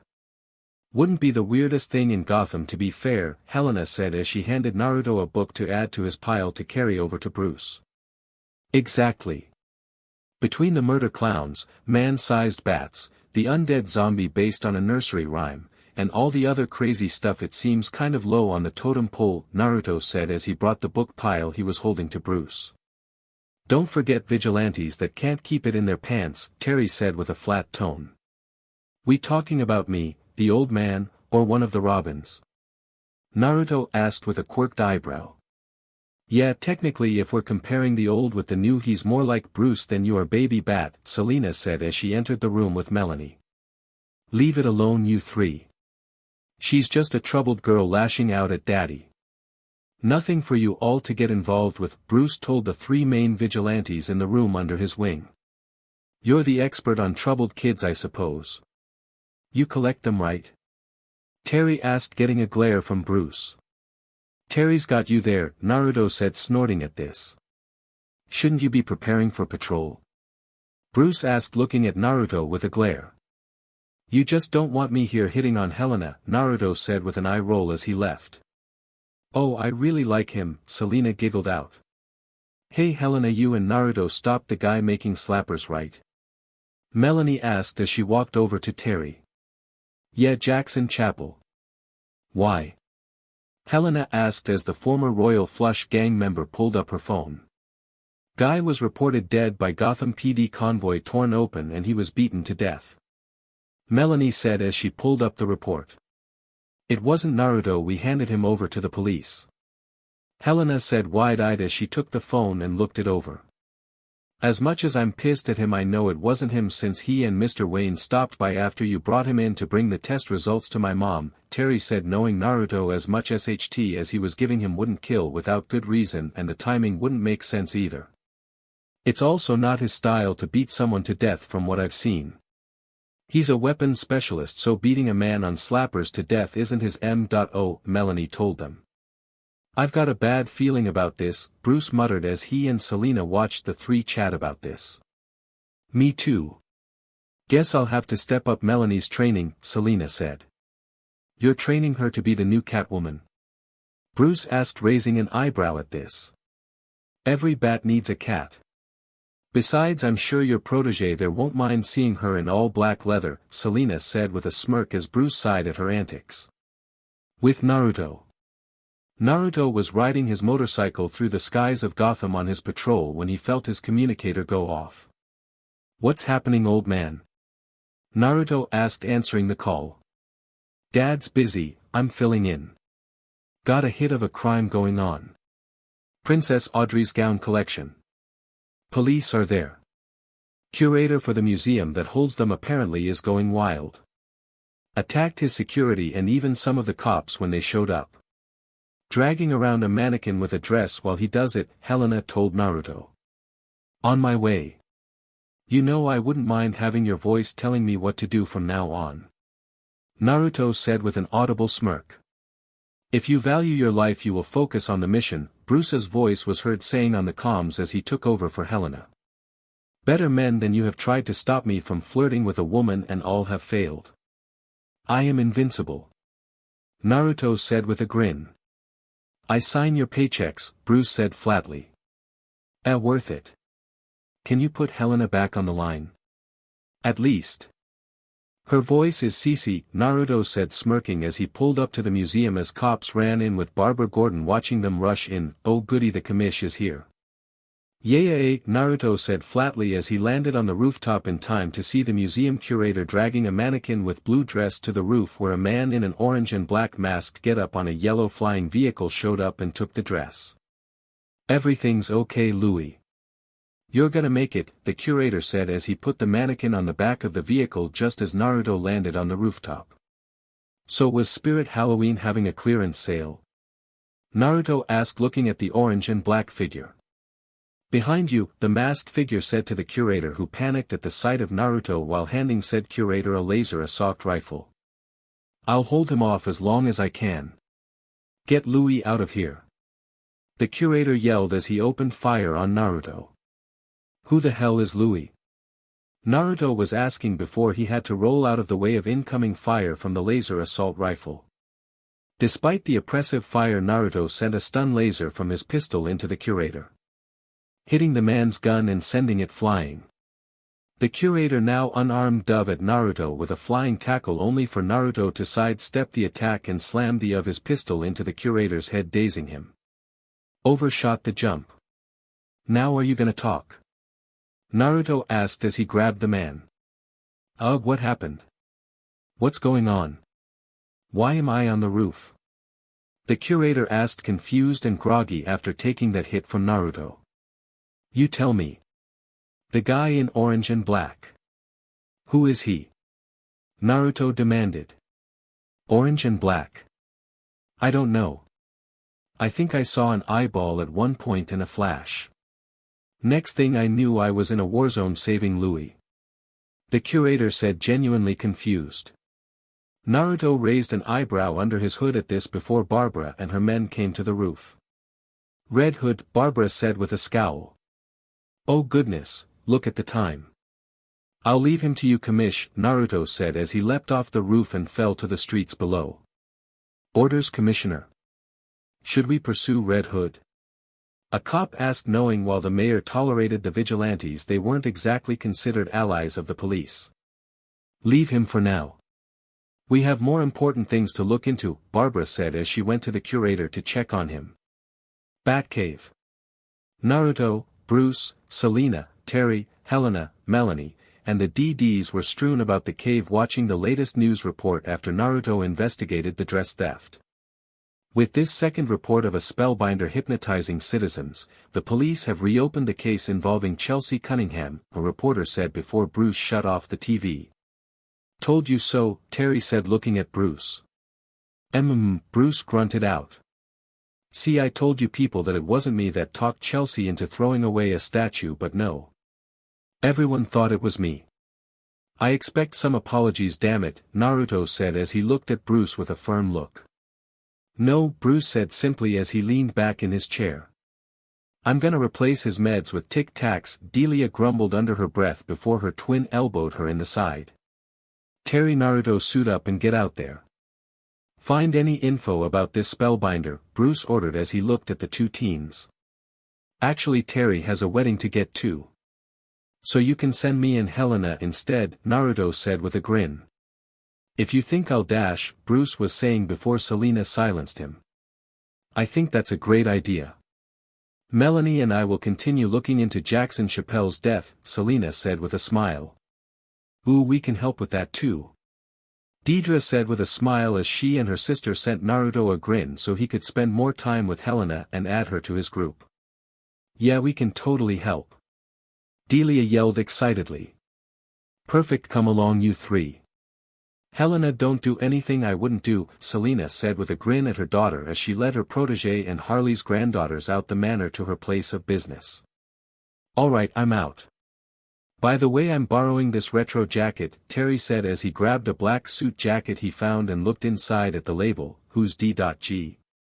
Terry asked the old man who just ignored him to glare at Naruto. The glare does nothing, old man. Find a new way to try and scare me cause it's getting old and boring, Naruto said with an eye roll as he and Helena left to suit up for a patrol. Later, Gotham skies. Naruto and Helena were flying through the air in their costumes searching for any trace of Spellbinder as they went back to the places he stole from. I'm not picking up anything, are you? Helena asked as she investigated the dress museum rooftop for any traces. Negative. I'm not seeing a thing. No left behind technology or anything. This guy is good. Naruto said as he scanned with detective mode for any lingering clues that may have been left behind, but there was nothing. There's gotta be something, right? Every criminal leaves a trace. But what is it? Helena asked as she too continued to scan the area. A trace, that's it. Old man, you read me? Naruto asked into his comm. You find something? Bruce asked. No, just a theory. We're going about this the long way. Check the victims for any connections. There has to be something connecting Chelsea and Deacons. No matter how small. All this planning without any traces, he'd need time and planning to set up to get this good. Naruto said. You think that there's something linking the two? Bruce asked as he contemplated this theory. Positive it's the only thing I can think of, Naruto said seriously. Alright, I'll handle that. In the meantime, Terry just contacted me. Spellbinder appeared at the wedding and has caused the bride to hallucinate. Hurry there both of you, Bruce ordered. Copy that. Let's go Batwoman, Naruto said as he and Helena leapt onto his bike and left. Unknowing of the spy drone that was listening in on them from the side of the building. In an abandoned office building near Gotham. Please, I'll talk. I'll talk, a cop tied to a chair yelled as he was punched across the face by a masked thug. That is enough. Vengeance told her underling as she entered the room. You are ready to talk, I take it? Vengeance asked, making sure. Why yes. What do you want to know? The cop asked. A list of people saved by the current Batman and his allies, Vengeance ordered. That's it? Why not look up that info on the net? The cop asked. I find human sources far more reliable. Especially when their lives and the lives of their loved ones are on the line, Vengeance told the cop. Now you will tell me every single person saved on and off the record that you know of by the Batman and Red Hood. Or I will order my men to put a bullet in your daughter's head. Am I understood? Vengeance asked with a firm tone. Why yes. I'll give you a list. Just please don't kill my little girl, the cop begged and pleaded. Good, get us that list immediately. I have other matters to attend to, Vengeance said as she left the room, leaving her guard with the cop as she met with another. May I ask you something, boss? A goon asked out in the hallway. Make it fast, Vengeance told them. Why are we looking into people the Batman and Red Hood saved? With you having venom now, wouldn't you rather take the fight to them? The thug asked. Power would not immediately grant me victory. To defeat an enemy you must know them inside and out. You must strike at their minds first, then you must destroy their body. When the mind is in shambles and the body unresponsive, the spirit will give in. I don't seek to topple them in a strength versus strength battle. I seek to hurt those they have saved, to send a message. Throw them off, and when they are reckless I will break them. Vengeance told the thug as she strode to her quarters, where she sat down at her computer to see the drone feed of Red Hood and Batwoman talking to Bruce on their comms. Must be the original Batman. Sounds very old. I wonder, Vengeance said as she looked into the history of the original Batman and started to deduce who he was. And by proxy who the new Bat family is now. And that? That would allow her to topple them. Make it personal, to crush them fully. With Naruto and Helena. Naruto and Helena arrived at the wedding, seeing Spellbinder flying towards some down jewels on the nearby train tracks, while the bride started to hyperventilate and panic at the people around her. As she ran towards the railing, prepared to leap off. SHT Batwoman, get her, I got Spellbinder, Naruto said as he flew his bike after Spellbinder's flying yellow vehicle. Right. Helena yelled as she flew off after the bride as she dove onto the train tracks as a train was coming. Helena used her jet boots to fly at the bride and grab her before she could be crushed to death via train. However, as she did so, the bride just screamed and started flailing in Helena's arms, panicking. Hey, calm down. I've got you, Helena yelled as she kept her grip on the bride and set her down on a platform while Naruto chased after Spellbinder. You're not getting away.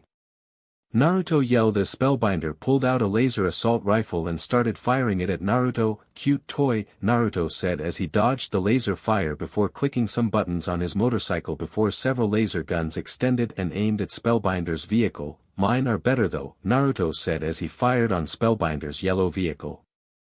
CRP, Spellbinder muttered as he tried to dodge the onslaught of lasers firing at him. The blast slammed into his flying vehicle and sent it swerving as a laser nicked one of the propulsion jets, sending the vehicle and its rider crashing onto a rooftop nearby. The yellow vehicle wrecked beyond repair as Spellbinder shakily stood up holding onto the bride's jewels just as Naruto pulled up to the roof, guns drawn and pointed at the villain. Those jewels don't belong to you. So call it quits or get lit up, Naruto warned him. You'll have to make me Red Hood. Come and get me, Spellbinder told him, hoping to draw Naruto in close to use his technology to make him see what he wished instead and make an escape, only for Naruto's laser pistol to slam into his leg, making the orange and black clad villain cry out in pain. I'm not stupid, next one goes in your PP, Naruto warned him again. I tried, Spellbinder said as he held up his hands for surrender as he dropped the jewels. Batwoman, you there? Naruto asked via his communicator. I'm here, did you catch him? Helena asked. I've got my guns trained on him. I want you to come to my location and tie him up for the cops. I don't trust him to not pull SHT without any backup, Naruto said, knowing this Spellbinder guy would pull something to get away. It didn't take long for Helena to fly up via her boot rockets to the rooftop. As soon as she approached Spellbinder, he immediately pushed his palm into her face, intending to set off a flash to mess with her mind with his illusions. However, just as his arm moved, Naruto's pistol fired an electric laser blast into the back of his head, shocking the villain and making him crumple to the ground. I literally warned him, Naruto said, a bit aggravated. His warnings weren't taken seriously as Helena cuffed him and removed any tech he was wearing along with the mask, revealing it was Naruto and Terry's high school psychologist, Dr. Ira Billings. Oh f no. He framed Chelsea and used her sessions to make her go after her dad. Oh, I'm gonna stomp a mud hole in his ass and walk it dry, Naruto growled out until Helena stopped him. He's taken out. And the cops are on the way for him. Let's get out of here before they try and pin something on us, Helena suggested as she heard sirens in the distance approaching before the two left the scene as the cops arrived. The two vigilantes flying off on Naruto's motorcycle through the night sky back to the manor. Wayne Manor later that evening. And in local news, after crashing a wedding and messing with the bride's mind, Spellbinder, or Dr. Ira Billings, has been arrested and placed in police custody. The criminal thief was apparently using his job as a psychologist to learn about different patients and target their family's wealth or places of employment so he'd be able to rob them later on using his technology. But thanks to interference by Red Hood and the newest vigilante, the Batwoman, Gotham's streets are safer without him roaming. The news played on the Bat computer for Naruto, Bruce, Terry, and Helena. The DDs were currently continuing their patrol and Selena was with Melanie training her at her office. Such a scumbag move. Using kids to get at their parents' wealth, Terry said with an irritated tone. At least he's behind bars now, Naruto said, feeling a bit vindictive that the guy who framed one of his ladies was behind bars now. Indeed. Good work, you three. Especially you, Helena. You're improving every day, Bruce said with a nod to his daughter. How come we don't get compliments like that from him? Naruto asked Terry. Because you two do adequate work and don't need validation, Bruce said simply. Wow, that may be the nicest thing you've said to us, old man. I guess rekindling that flame with Selena is softening you up, Naruto said, smirking at the old man who glared back. I should get going. I gotta go pick up the little runt from a friend's house, Terry said as his mom asked him to pick up Matt after the wedding. Want a ride? Naruto asked. I'm still pissed at you, Terry told him as he left. I'm trying here. God damn it, you already got your free shot in. What more do you want from me? Naruto asked, annoyed, before Helena grabbed his arm. Ignore him.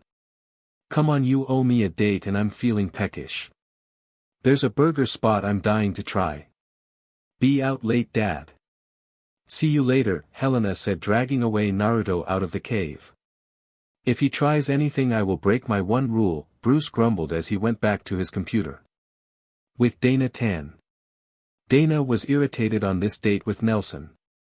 Okay, so maybe her and Terry breaking up had affected her in a few ways. Maybe she was dating Nelson to make Terry jealous, but it wasn't working since Terry was with that Melanie chick who appeared out of nowhere.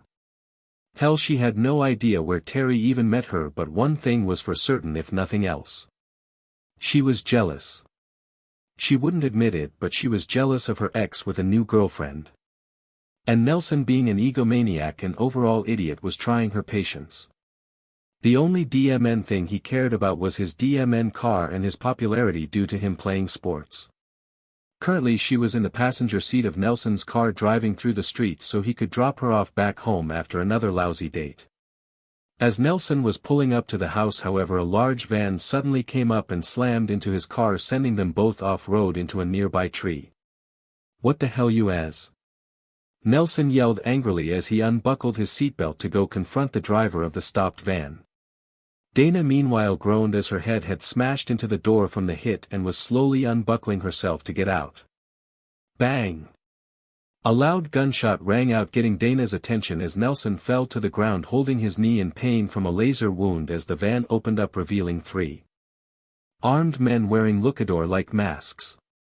"There she is, grab her." The driver of the van yelled to his 2 men as the 3 rushed Dana and grabbed her, dragging her forcefully into the van despite her cries for help. "What should we do with this fool?" one of the guards asked, gesturing to the injured Nelson. "Leave him alive. But other than that, do as you will," the lead goon ordered after tying up and ganging Dana with Matt. Matt was bored at his friend's house, just waiting for his brother to pick him up and take him home. It was fun for a time just hanging out playing video games, but since everyone was currently trying to sleep, he just felt bored since he couldn't do anything out of fear of waking them up. Suddenly a loud crash was heard as a window broke and some type of device crashed through before expelling green gas. Matt's eyes widened as the boy had no idea what to do in this scenario. It was one thing to see it in video games or TV, but when it's actually happening to you, panic sets in. It wasn't long before the gas got to him and he felt his eyes grow heavy. He fell to the floor, coughing into a deep slumber. As he fell into unconsciousness, he noticed a figure wearing a luchador-like mask standing over him and reaching down to grab him. With Blade and Chelsea. Now that Chelsea was no longer under lock and key by her dad for the statue, she and Blade were at a local diner to spend some missed time together. As the 2 ate and talked, making plans on when they'd get together with Naruto. As the 2 conversed and talked the night away, the lights to the place started to flicker before the power went out. "Huh?" Blade asked, confused as to why the power was out since there were no blackouts reported in the area. Her confusion was answered though when a large van suddenly came crashing through the doorway, scattering debris and making the inhabitants panic. "Grab the 2 and leave. Everyone else is inconsequential," the driver ordered as 6 men wearing luchador masks rushed out of the van and started firing guns into the crowd of diner inhabitants to keep them at bay while they grabbed Chelsea and Blade. With Mary McGinnis. Mary was having a nice calm evening at home, drinking wine with Donna to help her friend relax after her divorce. As the 2 mothers chuckled and sipped some wine while waiting for Terry to come back with Matt, the doors suddenly burst open as a group of 3 armed thugs came in, each wearing luchador masks. "Grab her!" the lead thug yelled as they ran in and immediately tackled the red-haired woman to the floor and started to tie her up. "Get off me!" Mary yelled as she struggled to escape. Donna immediately ran over and slammed her wine glass into the thug that tackled Mary. The glass shattered as the shard hit the goon's eye, making him scream. "You want my friend, you'll have to go through Iagag," the former queen of the Royal Flush gang was saying as she made to grab a dagger she kept on her at all times from her dress when one of the thugs came up behind her and shoved a taser into her neck. "Donna!"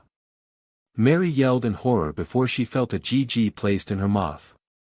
"What should we do with her?" the goon tossing Donna asked. "Take her as well. She is better kept in our grasp. Far too much of a threat according to Vengeance." "No idea why, though she seems mildly skilled at best," the lead thug said as the 2 dragged the mothers out of the apartment to the vehicle below. With Bruce. While Bruce was going over some stuff over the Jackson Chapel murder to see if he could come up with who could have done the deed, he got an alert. And then another. And another. And so on and so forth as multiple alerts seemed to come up in the city. A diner. Terry's ex-girlfriend's neighborhood. A suburban home.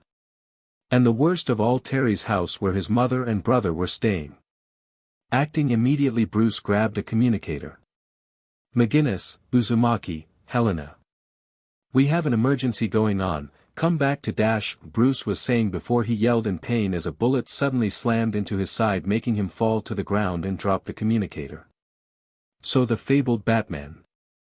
My father's greatest foe now reduced to an old pathetic fool, a female voice said as out of the shadows stepped Vengeance holding a pistol that she holstered. Father? Bane had a daughter. Bruce grunted as he tried to stand after the bullet wound but struggled to his feet. Damning his age and the pain and the regret of not being younger. I thought the great Batman kept a close eye on his villains. Perhaps in your age it must have slipped your mind to look into potential offspring. Or perhaps you just didn't want to learn that your old enemies had younger and better versions of themselves roaming freely now that you can barely walk, Vengeance said as she approached Bruce. How did you find me? How did you even get in here? Bruce asked with a glare. Oh please, my father was able to deduce your identity at one point. Would you expect his own flesh and blood to be unable to do so? As for how? Once you find the identity, the whereabouts of your lair become obvious. Just like your new Batman and his allies' identities. Terry McGinnis, Helena Kyle, and Naruto Uzumaki, Vengeance said, getting wide eyes from Bruce. I won't let you lay a finger on them, Bruce said firmly as he held up his cane ready to try and fight her off despite his pain and age. Now I'm starting to see the Batman my father admired and rivaled with. Breaking you was his greatest accomplishment. Mine will be breaking your new family. And then I will prove I am his superior in every way, Vengeance said with a smile. So all this is just lashing out because Daddy didn't love you, I take it, Bruce asked, getting a glare from Vengeance. Watch your tone, old man. You are lucky I need you alive for my plans. But I don't need you healthy, Vengeance said as she snarled before rushing at Bruce and sending a clothesline to the old man. Breaking his cane and sending him tumbling to the floor with a grunt of pain. Father broke the bat yet failed to break the man. Me, I'll break the man since the bat is under a new name, Vengeance said as she picked up Bruce before slamming the old man's spine first on her knee. Shattering his back as Bruce let out a wail of agonizing pain. If only you were in your heyday, that would have been enjoyable. Hopefully your successors will give me a worthy fight before I break them. Vengeance said as she tossed Bruce to the ground like a broken toy. Why, you will never win. Not against them, Bruce grunted out through the pain. You're still awake. I must admit your spirit is quite impressive.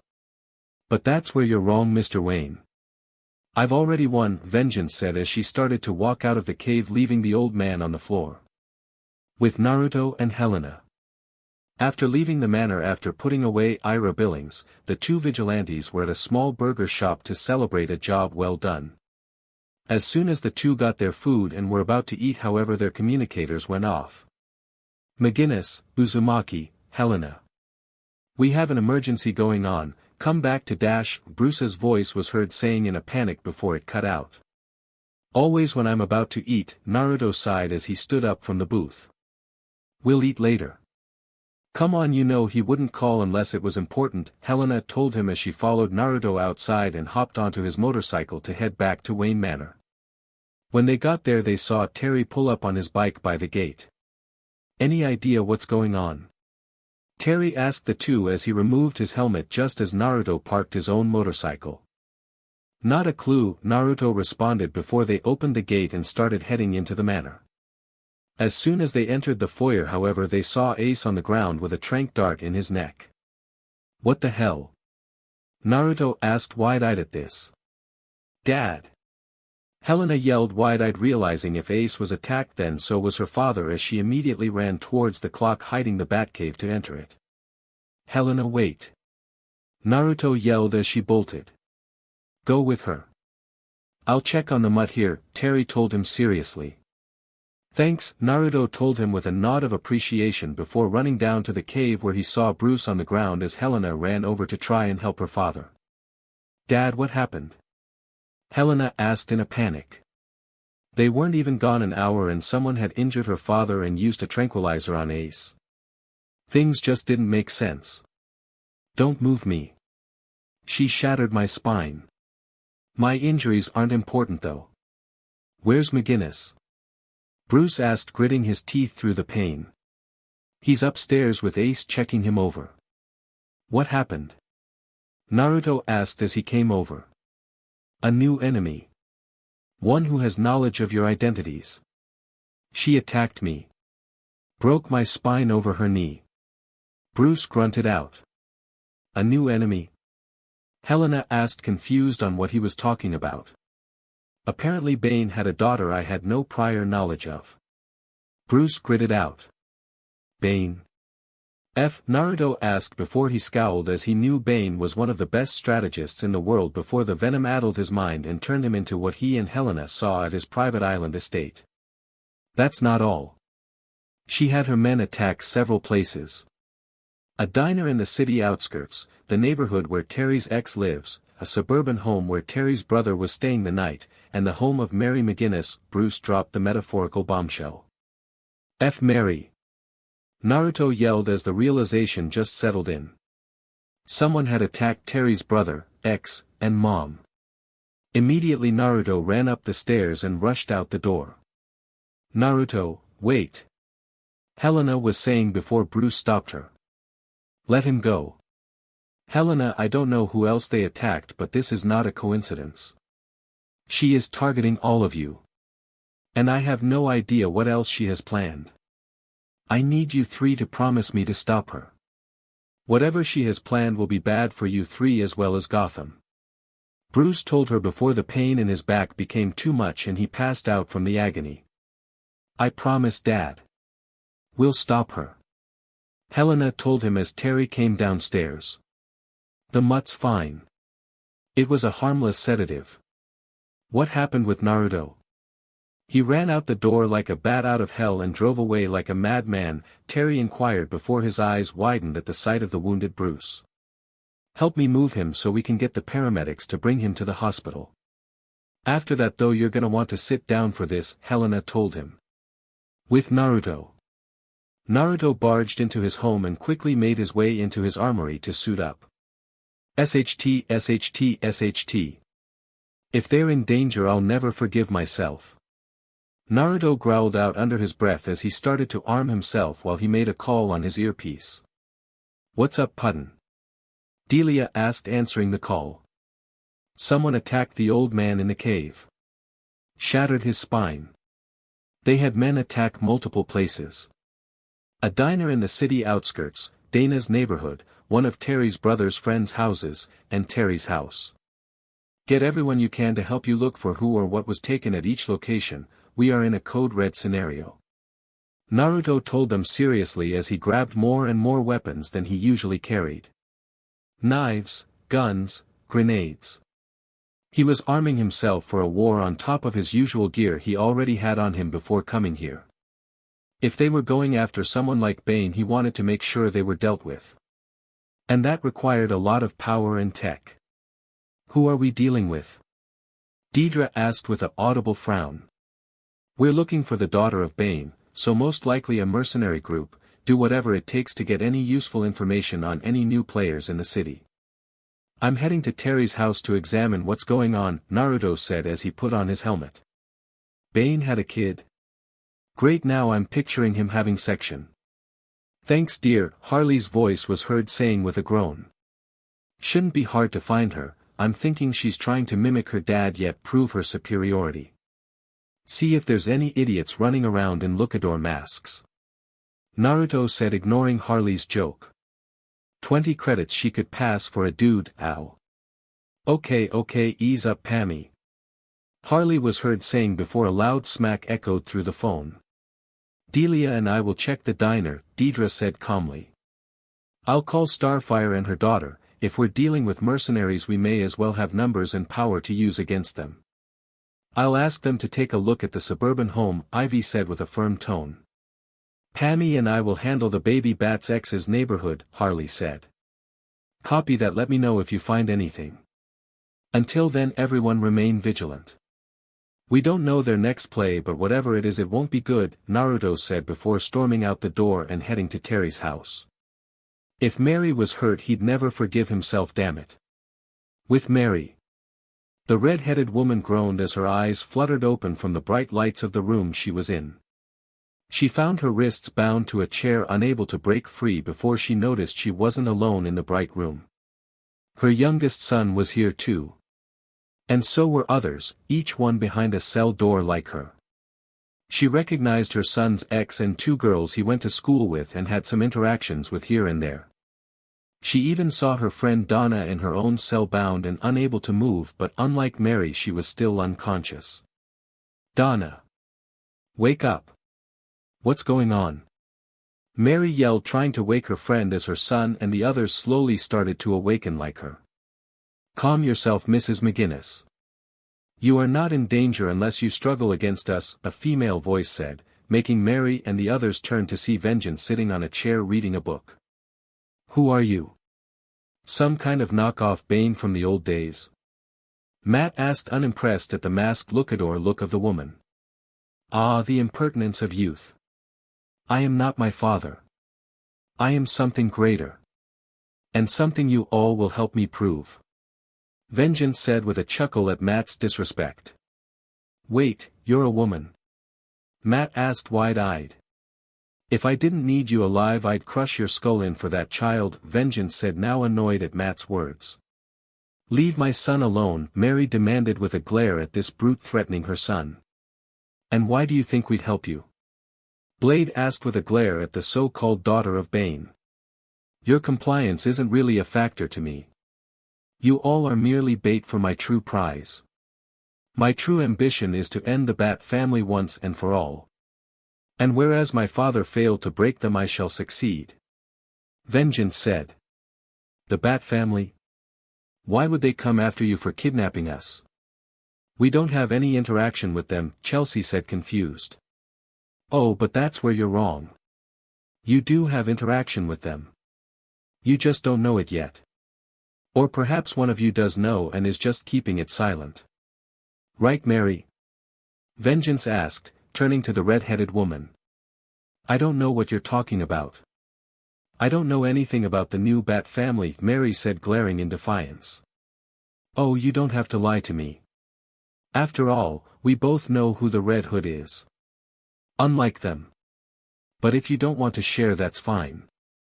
After all, it's only a matter of time before your precious Red Hood and the others lie broken at my feet," Vengeance said with a chuckle before walking away from her captives as several guards came to watch over them. "With Naruto. DMN it." Naruto growled out angrily as he searched again and again through Terry's house trying to find something he could use to track down Mary and her kidnappers. "You're still unopened, Hood," Helena said, as since Terry bolted the moment she explained what happened to Matt's friend's house and his mom, he was heading to Matt's friend's place to help investigate before heading for his house. "Sorry, I can't help feeling like this is my fault. Because of her knowing my secret and keeping it hidden, I'm to blame for this goddamn scenario as a whole," Naruto grunted out, upset at himself. "I don't think that's the only factor. Terry's brother doesn't know and he was taken too. You're letting your anger get the better of you. What you need is to calm down and visit the scene with a clear head," Helena told him. "Sai, you're right. You're always right. Do we have any info on who else was taken?" Naruto asked. "Found out who was taken at the diner. You're not gonna be happy about this, babe. Blade and Chelsea were there and taken," Delia said through the comms. "What?" Naruto yelled out, wide-eyed and in a rage. "Got some info on some beaten-down, half-dead jock on Baby Bat's ex's street. Some idiots in luchador outfits kicked his ass, wrecked his car, and kidnapped this tan chick or whatever. I don't see what her skin has to do with it, but Gotham's criminals have stolen weirder," Harley said through her own comm. "I think he meant Dana Tan." Tan being her last name, Helena said flatly to the clown woman. "Ah, that makes more sense. I just thought he was an idiot with a tan obsession," Harley said in realization. "He is an idiot. Now what about the suburban house? Any news?" Naruto yelled before he changed the subject. "The family's unharmed, the place was gassed and only my brother was taken," Terry said through the comms with audible anger in his tone. "We'll find them." "Alright, what about Mary? Any info?" Helena asked. "No, I can't find," wait. Naruto said before looking down at a smashed wine glass in the living room along with a dropped dagger. "Find something?" Helena asked. Yeah, I just noticed it. Smashed wine glass might have some DNA to help track something, but there's a dropped dagger. It's decorated with a Queen of Hearts symbol from poker. Naruto said seriously. A Queen of Hearts symbol. Oh no, Helena said in horrible realization as to who that belonged to. Terry, do you want to be the one to tell your girlfriend her mom was kidnapped too? Naruto asked through the comms. Damn it, Terry growled out. With Melanie and Selena. Selena and Melanie had no idea of what was even occurring with the others, as they had been at Selena's office working on some tech pieces as well as training Melanie. Alright, take a break dear, Selena told her new protege with a smile as Melanie was currently practicing with a WHP against some robots. Sure. Hope mom isn't too pissed I'm gonna be home late, Melanie said as she wiped some sweat from her brow. Didn't you say she was with a friend and your brother was out at a club? Selena pointed out. I mean yeah, but now since we're not the Royal Flush gang anymore she's been hounding me a bit about my boyfriend. Doesn't exactly make me want to deal with her meddling even more, Melanie said with a chuckle. Well, at least she cares more now compared to when you all were wearing poker-styled clothes. Which reminds me, do you want a 10 put anywhere on the suit when you earn it? Selena asked smirking. Oh god no. I'm just as happy to let 10 stay dead and buried. I don't need any reminders of that time, Melanie said with a head shake. So you don't want the suit skin tight like your old suit then? Terry will be so disappointed, Selena asked smirking. Well, I didn't say that, Melanie said with a growing grin at the idea. Ha! Don't worry, the new one will have him drooling all over you. Selena said before a private communicator given to her by Helena started to ring. Yes, Helena. Is your father driving you crazy yet? Selena asked, figuring Helena was just looking to vent about Bruce. He's been hospitalized. He was attacked by a woman named Vengeance claiming to be Bane's daughter. Helena told her, not beating around the bush. What? Selena asked as she froze at the information. There's more. Several people close to Naruto and Terry were captured. Including Terry's brother and mother. We're looking into it, but Naruto found a dagger at Terry's mother's house. One adorned with jewels and a Queen of Hearts motif, Helena said. Mom's dagger? Melanie asked wide-eyed. We believe she was taken as well. We'll keep you informed as we learn more, Helena told them before cutting the connection, leaving the two in brief silence as they absorbed the information. Melanie, time to introduce Gotham to the new Catwoman, Selena said as she approached a nearby wall and touched a panel, causing it to open and reveal a black leather suit with futuristic-styled tech pieces adorning it. Future state Catwoman attire. What? But I only started training with you for a few weeks. Are you sure about sending me out?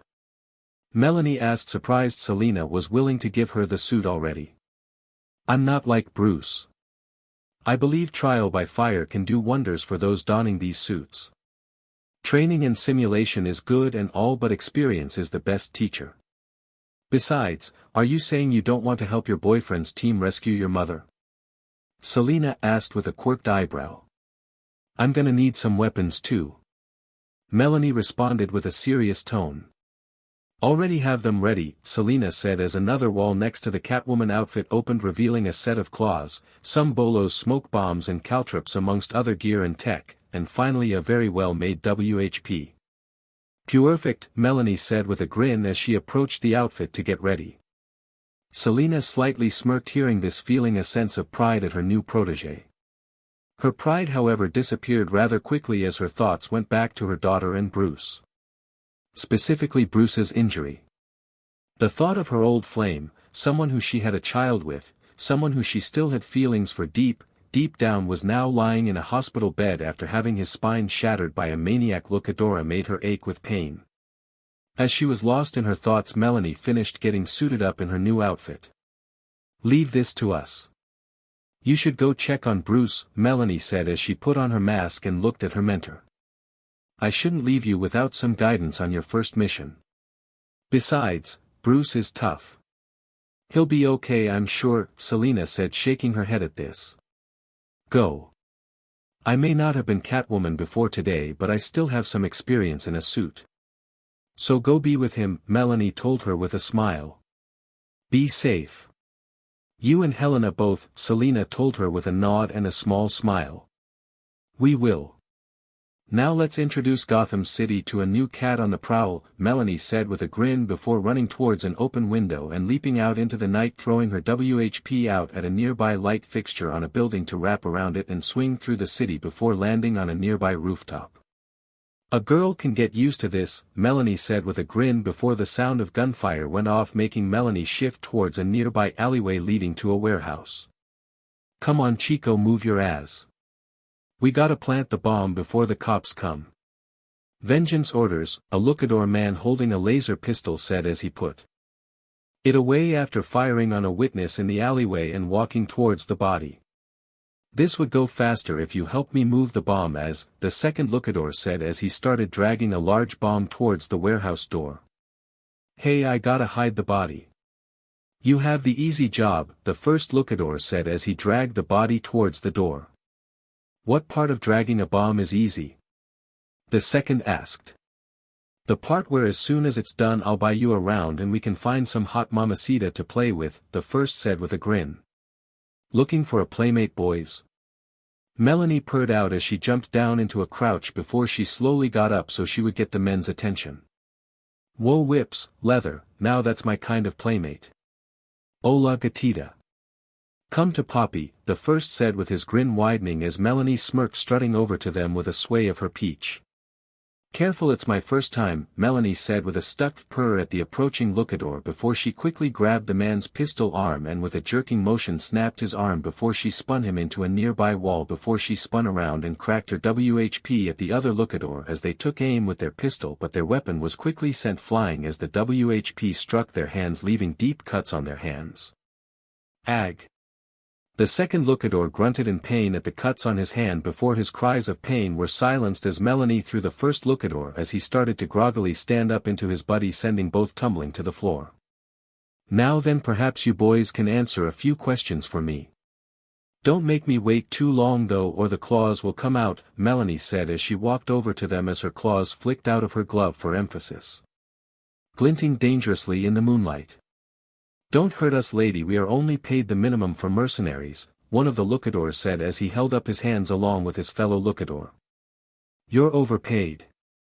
Hit the road. Melanie said with a glare before she cracked her WHP at the second lookador, making them flee in a hurry, leaving their fellow lookador behind.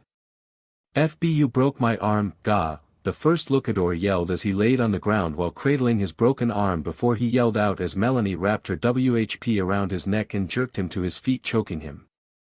Where are you keeping your bosses prisoners? Talk before I rip out your tongue, Melanie said as she put her claws to the man's face and slightly dragged her claws near his mouth for emphasis.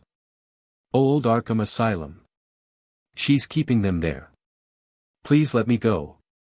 I have no wife or kids. My life is awesome. The lookador yelled out through being choked. Melanie's eyes narrowed at this before she extended her claws and slashed the man's face twice before she slugged him in the face. I gotta find a way to contact the others and let them know. Hopefully Selena added a phone to this helmet, Melanie muttered to herself as she climbed up a nearby building towards a rooftop. With Terry. Pissed would be an understatement for the mood Terry was in. His mentor figure crippled, his mother and brother kidnapped, some crazy wrestler lady targeting those he and Naruto are close to, and all the lingering rage and anger he has towards Naruto's relationship with his mother was putting him at his wit's end. If he didn't get some good news soon or someone to thrash, he was gonna snap.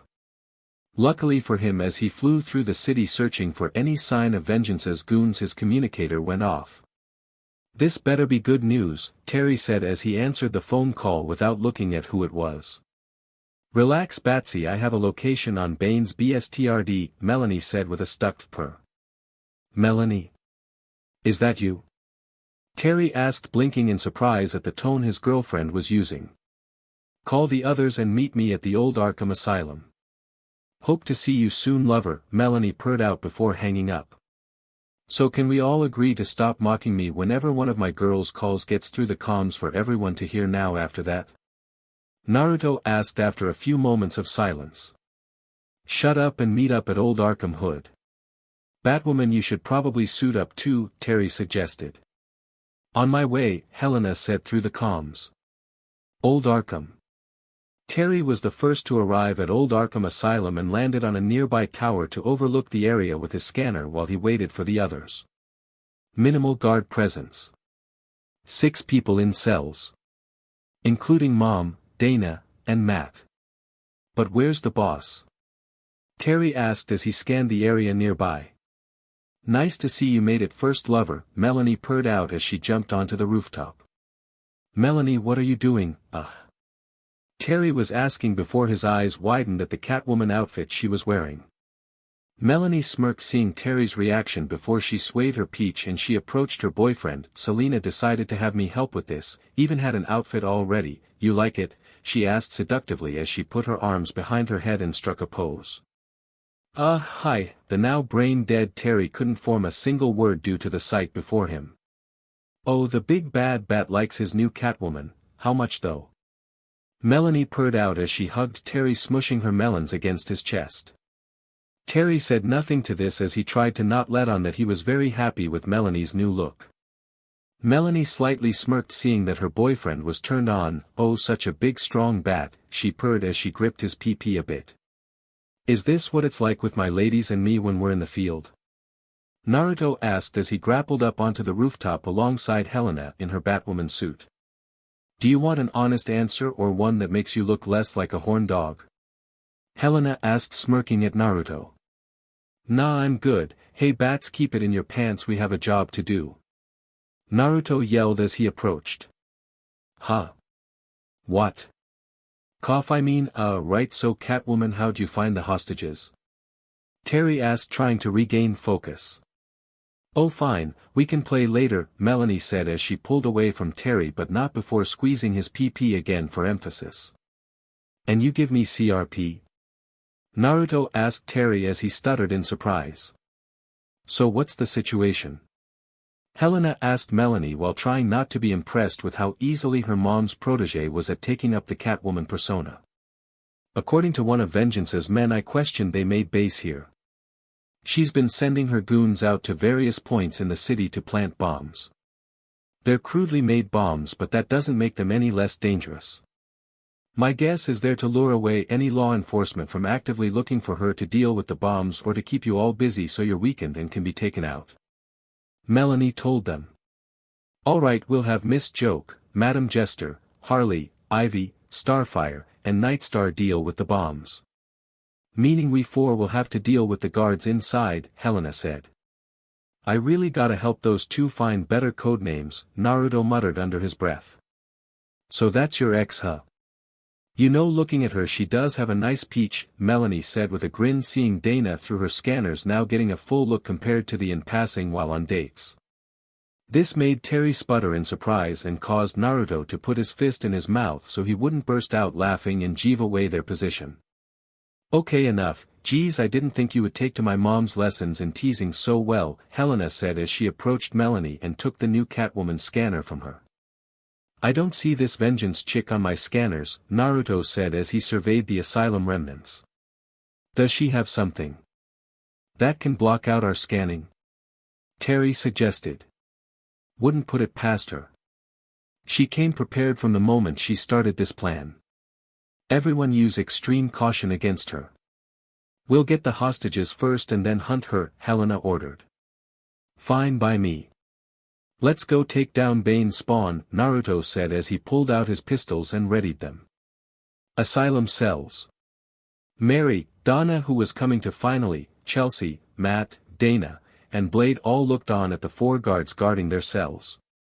1 on each door and 1 patrolling the room. Each armed with a gun. The brute woman had gone away to take care of something in a deeper part of the asylum remnants and they hadn't seen any sign of more guards. Despite the curiosity of asking Mary about her knowledge of the new Red Hood according to Vengeance, this was not the time or place to ask about it. Mostly due to the armed guards that would have no issues shooting them if they stepped out of line. Keeping most of them silent as they prayed for a rescue. You know, this is really pathetic. Kidnapping children and defenseless women. Does that make you feel like a big man? Donna asked with a scoff. Okay, kept all in line except the former queen of the Royal Flush gang. She may not be pulling heists anymore, but this was hardly her first time being held at gunpoint. After the first 2 times you get rather bored of it and uncaring. Just keep your mouth shut if you want to stay alive long enough to dash, one of the guard was saying to Donna before what looked like a smoke bomb dropped down from the overhead vent which started to fill the room with smoke. It's an ambush, one of the guards yelled as they readied their guns. Let's use them as shield, gah, one of the guards was yelling as he turned to Chelsea's cell before a laser bullet found its way through his back, sending him to the ground, surprising the team. Don't worry, you will live, but you won't walk anymore, Naruto said as he walked out of the smoke with his pistols out. You mother, Herc, one of the other guards was yelling before a WHP wrapped around his neck from behind and suddenly yanked him away from Donna's cell and into the smoke before what sounded like blows were being heard. SHT, the hoods got back up. Where's your bat partner? The third guard yelled in front of Blade's cell. Which one? Helena whispered as she lowered herself behind the man before she slugged him hard in the jaw while wearing knuckle dusters, sending the man flying along with several teeth. SHT. Gotta get vengeance now. The final guard yelled as he tried to run, only for a batarang to fly into his chest and spark with electricity before Terry dropped down and sent a flying knee strike into the guard's face, knocking him out. You all okay? Naruto asked as he looked at the cells. Just stiff from the cuffs, Chelsea said as all of them had been cuffed to chairs and locked in cells. Not exactly 5-star comfort. Catwoman, can you get them out? Terry asked the newest member of their team. Leave it to me, lover, Melanie said with a smirk as she started to walk towards a cell and whipped out a claw to lockpick the door open. Before she could get started, however, the sound of clapping echoed through the room, drawing attention. Very impressive, just what I expected. Even down to that old hag sending her little cat in training to help while your other allies went after the bombs around the city, Vengeance said as she entered the room and walked down a large flight of steps towards the 4 vigilantes. So you're Vengeance, I take it. Are we sure she's a woman? Naruto asked, pointing his pistols at the masked woman. That's what I said too. Matt said with a smile. Ah, the new Red Hood just as volatile as the old one, it seems. I suppose Jason Todd would train someone similar to himself in some way, Vengeance said with a smirk. So you know the old Red Hood's identity. Am I supposed to be upset? Naruto questioned. No. But then again, I never said his was the only identity I knew, Naruto Uzumaki, Vengeance said with a widening grin, making Naruto freeze. What? Dana, Chelsea, and Blade yelled out in shock at the claim. SHT, Terry muttered under his breath. Oh, I know about all of you. Terry McGinnis, Melanie Walker, and Helena Wayne Kyle, Vengeance said, dropping the information for all to hear. Terry? Mary asked, wide-eyed, looking at the new Batman. Big bro. Matt yelled in surprise at this. Is that really you? Dana asked in shock. If it really was her ex, then that explains so much of why he was late on their dates. Melanie? Donna asked in surprise as she looked at the new Catwoman. You just made a big mistake, Naruto said as he took aim with his pistols. Why? Because you know that they'll never look at you all the same way again after all the lies you've told. Vengeance asked, smirking. No. Because you just gave me a reason to put you down for good. Tell your daddy when he finally dies I said he looked like AB at the end. Naruto yelled as he opened fire on the Lookador woman. Vengeance, however, slammed her foot on the ground, making a large piece of concrete fly up in front of her to take the laser fire before she rushed in at the new Hood with a devastating clothesline, sending him to the floor. Hood! Terry yelled as he activated his boot jets and flew at Vengeance, only for the daughter of Bane to grab him by his throat and slam him into the floor with a chokeslam. I was hoping for a better fight than this, Vengeance said, unimpressed so far as she started to choke out Terry, only for a WHP to wrap around her neck and pull her off Terry. Hands off. He's mine. Melanie yelled as she tried to pull Vengeance off her lover. Adorable but foolish, Vengeance said as she pried the WHP from around her neck off and used it to pull Melanie towards her. Seeing this, Helena slammed her knuckles together, making a massive spark go off before she used her jet boots to fly at Vengeance before she slugged her in the face, making Vengeance take a step back as a small cut appeared on her mouth from the impact. So the daughter of the bat draws first BLD. I will admit I expected it from the Red Hood instead. Let me guess you want to take your PND of flesh for your father? Vengeance asked with a smirk. Helena yelled in a rage as she flew at Vengeance at full speed, sending them both through the nearby doors. SHT Batwoman. Naruto yelled as he started to stand up after getting rocked by the clothesline. Get going, we will help the prisoners get out of here, Terry said as he nodded at Melanie as she helped him up. Naruto nodded at this before he went after them, but as he did this he made sure to load his pistols with a special ammo he had brought just for this fight. With Helena and Vengeance, the two slammed through the doors and found themselves in an old part of the asylum. A decaying greenhouse where patients tended to plants to help pass the time on their sentences. Well, prisoners that didn't have chlorokinetic powers at least. The two crashed onto the floor as Helena sent punch after punch into the masked face of Vengeance as soon as they slammed onto the floor, letting out rage-filled grunts with each and every blow. This is for my dad, you be. Helena yelled before her last punch was caught by Vengeance's open hand before she started to stand up while holding her attack back. Admirable. But your rage unbalances you. Though I suppose I should also stop holding back on you. You did manage to draw BLD after all. Vengeance said before her arms started to bulge and grow larger. What? Helena asked wide-eyed as Vengeance's body started to bulk up. A little gift from that fool that stole from my father, Vengeance said, smirking before she sent her own fist into Helena's stomach, making her double over in pain from the punch. Where is that fire now? We're just starting. Vengeance yelled before sending a punch into Helena's face, sending her flying into the wall from a single punch. How pitiful. I thought you'd be far stronger than this, Vengeance said before a grenade rolled at her feet and went off with a flash of light. Batwoman. Batwoman, you okay? Naruto asked as he ran to the wall Helena was embedded into to check on her. She has venom, Helena groaned out as Naruto pried her from the wall before her eyes widened as Vengeance was right behind Naruto with her eyes closed. Did you think I couldn't find you without the use of my eyes? Vengeance asked before grabbing Naruto by the back of his suit and throwing him across the room like a ragdoll before he could make a move. Well, I suppose if Miss Wayne is too tired to continue I could play with for a time, Hood, Vengeance said as she walked down towards her. Trust me, I'm not playing fair, Naruto said as he took aim at Vengeance and fired at her, hitting her in the shoulder. Pathetic, you will need more than that to put me down, Vengeance said as she barely bled from the wound. Wait for it, Naruto said, smirking under his mask.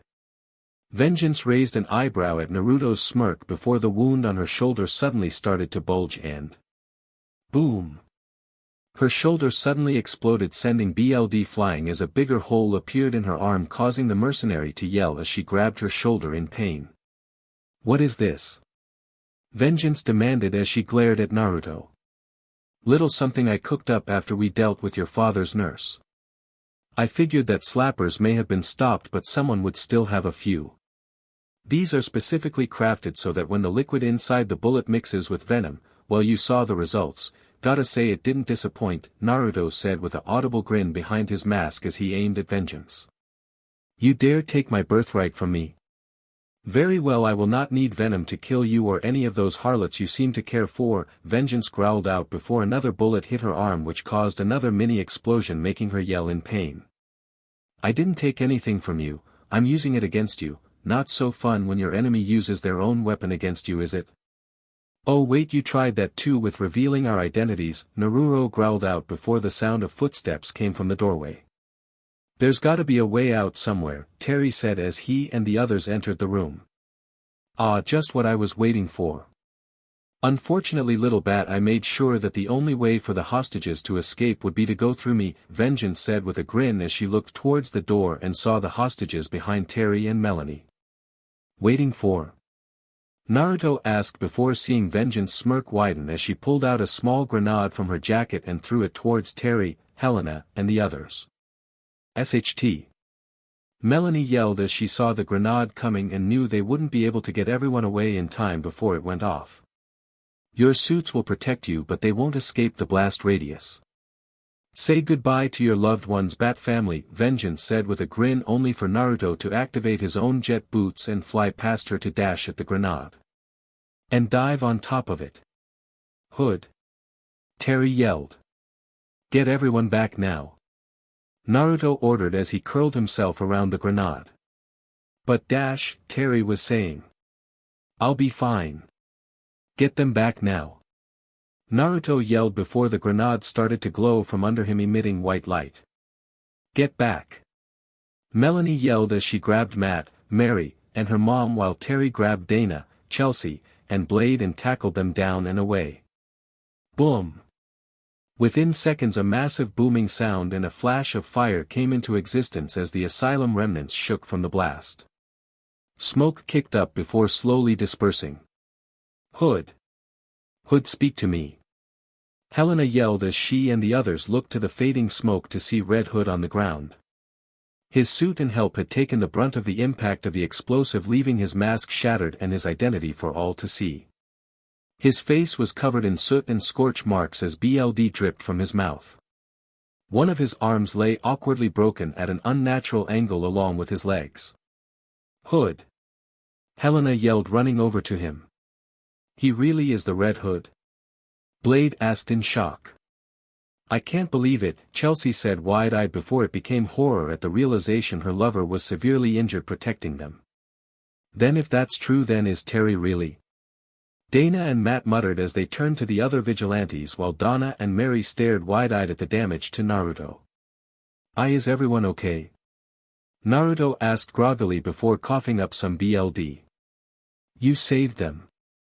Just take it easy. Helena told him. Good. As long as they're safe, ag. Naruto sighed out before screaming in pain as Vengeance had taken the time from his words, distracting everyone to land a double foot stomp directly onto the Red Hood's spine while shoving Helena away. You have impeded my plans for the last time, Uzumaki. Join your mentor in the next life. Vengeance growled out as she raised her fist to bring it down on Naruto. Hey, you almost sounded like a real villain and not a pathetic bee trying to live up to her daddy when he just left her in a hole, Naruto said with a defiant smirk. Die. Vengeance yelled, her eyes burning with fury as she brought her fist down on him to end his life. Or would have if not for Terry flying at her and sending her back with a flying knee strike. That's enough from you, Terry told the daughter of Bane with a glare. Thanks for that. Does this make us square, buddy? Naruto asked with a wince through his forced smile. We'll talk later about it. Catwoman the others out of the crossfire while I get Naruto, Terry ordered as he grabbed Naruto. On it, Melanie said with a nod as she led the group to a doorway which would lead them out of the asylum. Admirable, Mr. McGinnis. But without your wild card or your girlfriend, what hope do you have at beating me in a one-on-one fight while getting him out of here? Vengeance asked as she stood up ready to continue the fight. Me? Quite a bit, but I like her odds more, Terry said, smirking as he was just the distraction for what was coming next. What? Vengeance said before she was suddenly punched in the face by an enraged Helena and sent skidding across the floor thanks to the enhanced strength of her suit and the taser in her gauntlets. You just made the biggest mistake of your life, Helena growled out. Did what happened to your boy toy anger you more than what I did to your father, Miss Kyle? Vengeance asked mockingly before she grunted in pain at a sudden fist in her stomach before she was thrown across the room with a judo throw. What I'm gonna do won't be as Batwoman, Helena declared as she yanked off her mask, throwing it to the side as she marched up to the slowly standing back up Vengeance, anger still filling her eyes, promising the young rogue tenfold the pain she had inflicted on her father and love interest. Jumping forward, Helena smashed her fist across Vengeance's cheek. She ducked her under her swing, rearing back, her fist slamming a barrage of punches into the daughter of Bane, each blow causing her eyes to bulge as she spit up a glob of blood. She held out her hands as claw nails extended from her fingertips. Fast as the eye could see, she slashed Vengeance's chest, blood leaking from The wounds. Vengeance growled at her wound, throwing down a punch at Helena, who blocked it with her arms, gritting her teeth through the pain as her enemy viciously threw out blows. She threw a hard uppercut, breaking the block, hitting Helena off the ground, grabbing her back the neck. She smashed her face into the ground hard, lifting up Helena, blood dripping from her nose and her forehead. Seems history repeats itself. The daughter of Bane will break the daughter of the Bat. Vengeance said, grinning at her victory. Don't count on it, B. Helena said, grabbing Vengeance's wrist, sending a massive 80-watt volts through her body, causing her to scream out in pain, releasing Helena, who retaliated with a spin kick to her face followed with 2 hard kicks to the stomach, making the masked woman topple over in pain. The Batwoman then flipped over to her opponent's back, smashing her knee into the base of her spine, causing Vengeance to scream out in pain from the impact.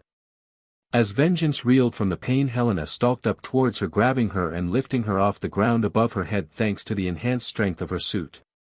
And this time history is reversed.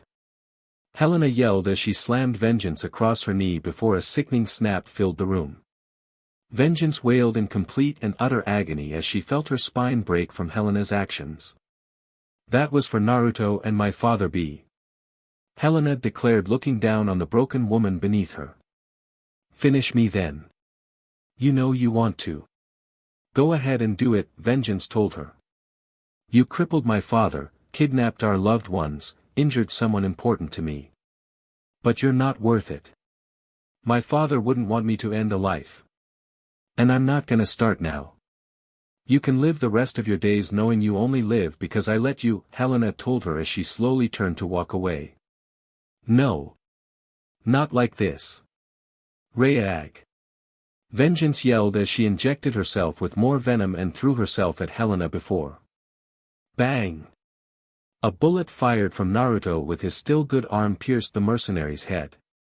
Head jackpot, Naruto said with a defiant smirk as the bullet instantly reacted to the venom in Vengeance's body and boom! Resulted in her head exploding in a burst of gore, causing the body of the daughter of Bane to fall to the ground. Holy SHT. Terry yelled, seeing this as he went to check on Naruto. He knew Naruto was no stranger to killing when needed, and even he had killed Mr. Fix in their submarine clash when it went haywire, but still it was gruesome to see. Grill me later if you have to, but I'm not letting her come after anyone we care about again, Naruto groaned as he dropped his pistol and flopped onto Terry's shoulder as he let his friend carry him. Let's get him out of here, Gordon should be here soon, Helena said as she put her mask back on. Think she'll try and have us arrested for this? Terry asked as he carried Naruto through the doors. I'll take the blame if it comes to that. I'm not letting you guys get the for what I had to do, Naruto told them through the pain. Terry and Helena both looked at each other but said nothing as they knew this was something they would deal with later, as for now they needed to get Naruto back to the Bat Cave. And explain the bombshells dropped by Vengeance about their identities. Wayne Manor. At the manor, Selena and a returned Bruce Wayne watched as Helena and Terry carried in an injured Naruto, followed behind by Melanie, her mother, Terry's little brother, and 2 of Naruto's high school girlfriends. Dad, you're back from the hospital? Helena asked as Terry carried Naruto down into the Batcave. Returned from the hospital 15 minutes ago. I watched the feed of what occurred. I assume everyone has questions. Bruce asked as while he wished this topic could have never even been brought up, it was Vengeance that caused this mess and not the others. Where do I even begin? Bruce Wayne is the original Batman and chose my son as his successor. Mary yelled. Chose is a bit subjective, Terry said as he came back upstairs with his mask off. Cool. Ooh, can I become Robin? Matt asked excitedly. Not a chance. Mary yelled before turning to Terry. Explain now, she ordered. You remember the night Dad was killed by jokers that attacked the house? The night I ran away from home after we had a fight? Terry asked as he knew there was gonna be no easy way to broach this subject. Of course I do. It was a horrible night, Mary admitted as while she and Warren had divorced she didn't him or anything. Sigh, it wasn't jokers that killed him, it was someone else. That same night I fled from some goons chasing me and ended up here. Mr. Wayne helped me take them down and I ended up accidentally discovering his secret before getting kicked out. I later found out who actually killed Dad, and while I may have stolen a batsuit to enact justice, Terry admitted a bit nervously. You stole from Batman? Matt asked wide-eyed. Maybe I should have trained him too, Selena mused hearing that detail. Ooh, we could become a thief couple, Melanie said smirking. Not helping babe, Terry said with a groan. Dana lightly scowled at this before standing up. So all those dates you missed, all those times you were needed to help Mr. Wayne, this was what you were doing? Dana asked as Mary was silent, absorbing this information. Yeah, I was patrolling as Batman, though it has gotten easier since Naruto and the others showed up and started helping with patrols, Terry admitted with a nod. So wait, if Naruto's Red Hood, you're Batman, are the twins the two jester vigilantes? Blade asked, piecing it together. Not my place to say, Terry said after a few moments of thought. That's a yes, Matt said as he knew when his brother was lying. And what's their deal then? Chelsea asked, pointing to Helena, Melanie, and Selena. Former Catwoman meet my daughter Batwoman and my new protege. Nice work by the way kiddo, I saw what you did in that alleyway. I almost thought I was watching an old vid of myself, Selena said looking at Melanie. Heh, thanks, Melanie said as she took off her cowl and smiled a bit. So this is what you're doing now? Donna asked looking at her daughter. Better than my last group, no offense, Melanie said sheepishly. None taken, Donna said with a sigh as she couldn't deny that. So what happens now? Do I need to give up the cowl? Terry asked looking at his mother. Every fiber of my being is saying yes, but I suppose the city is safer with you as Batman, Mary sighed as she shook her head. He can't actually continue as Batman if you all can't keep this secret, Bruce said with a firm tone. I'm not saying anything considering my boyfriend is his sidekick, Chelsea said with a shrug. Partner god damn it. Naruto yelled from downstairs. Isn't he on anesthesia? How is he still talking? Selena asked blinking at this. I'm not talking either, Blade said as they saved her as during the golem incident so she wasn't gonna blab. If I keep this secret, can I at least do a patrol as Robin? Matt asked with a grin. Matt. Mary yelled at her youngest son. Oh fine, it was worth a shot. Matty grumbled. I can't exactly judge considering my oast, Donna said with a shrug, getting some quizzical looks, but it was ignored for the moment. I of course won't say anything. Besides, I already knew Naruto was Red Hood, Mary admitted. He told you before his girlfriends? Matt asked curiously. Mary muttered with a blush. That just leaves you Miss Tan, Bruce said looking at Dana. I won't say anything seeing as this is a valid excuse. Just one condition.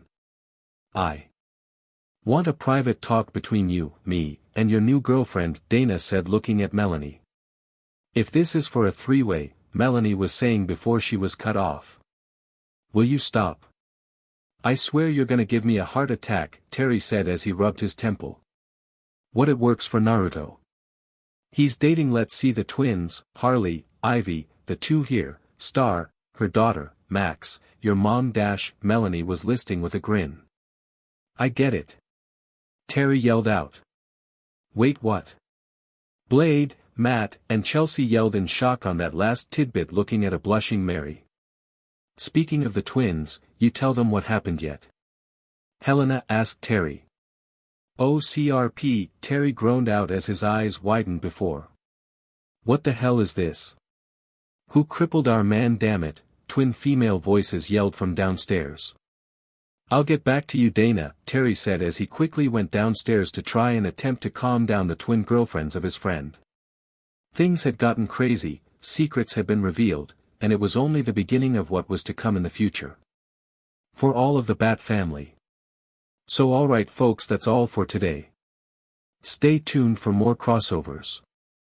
Do subscribe, like and share for more such videos. Also check out the story and author KFB Anime 87 on fanfiction.net. Press the bell icon to be notified first on release. See you in the next video, till then, goodbye.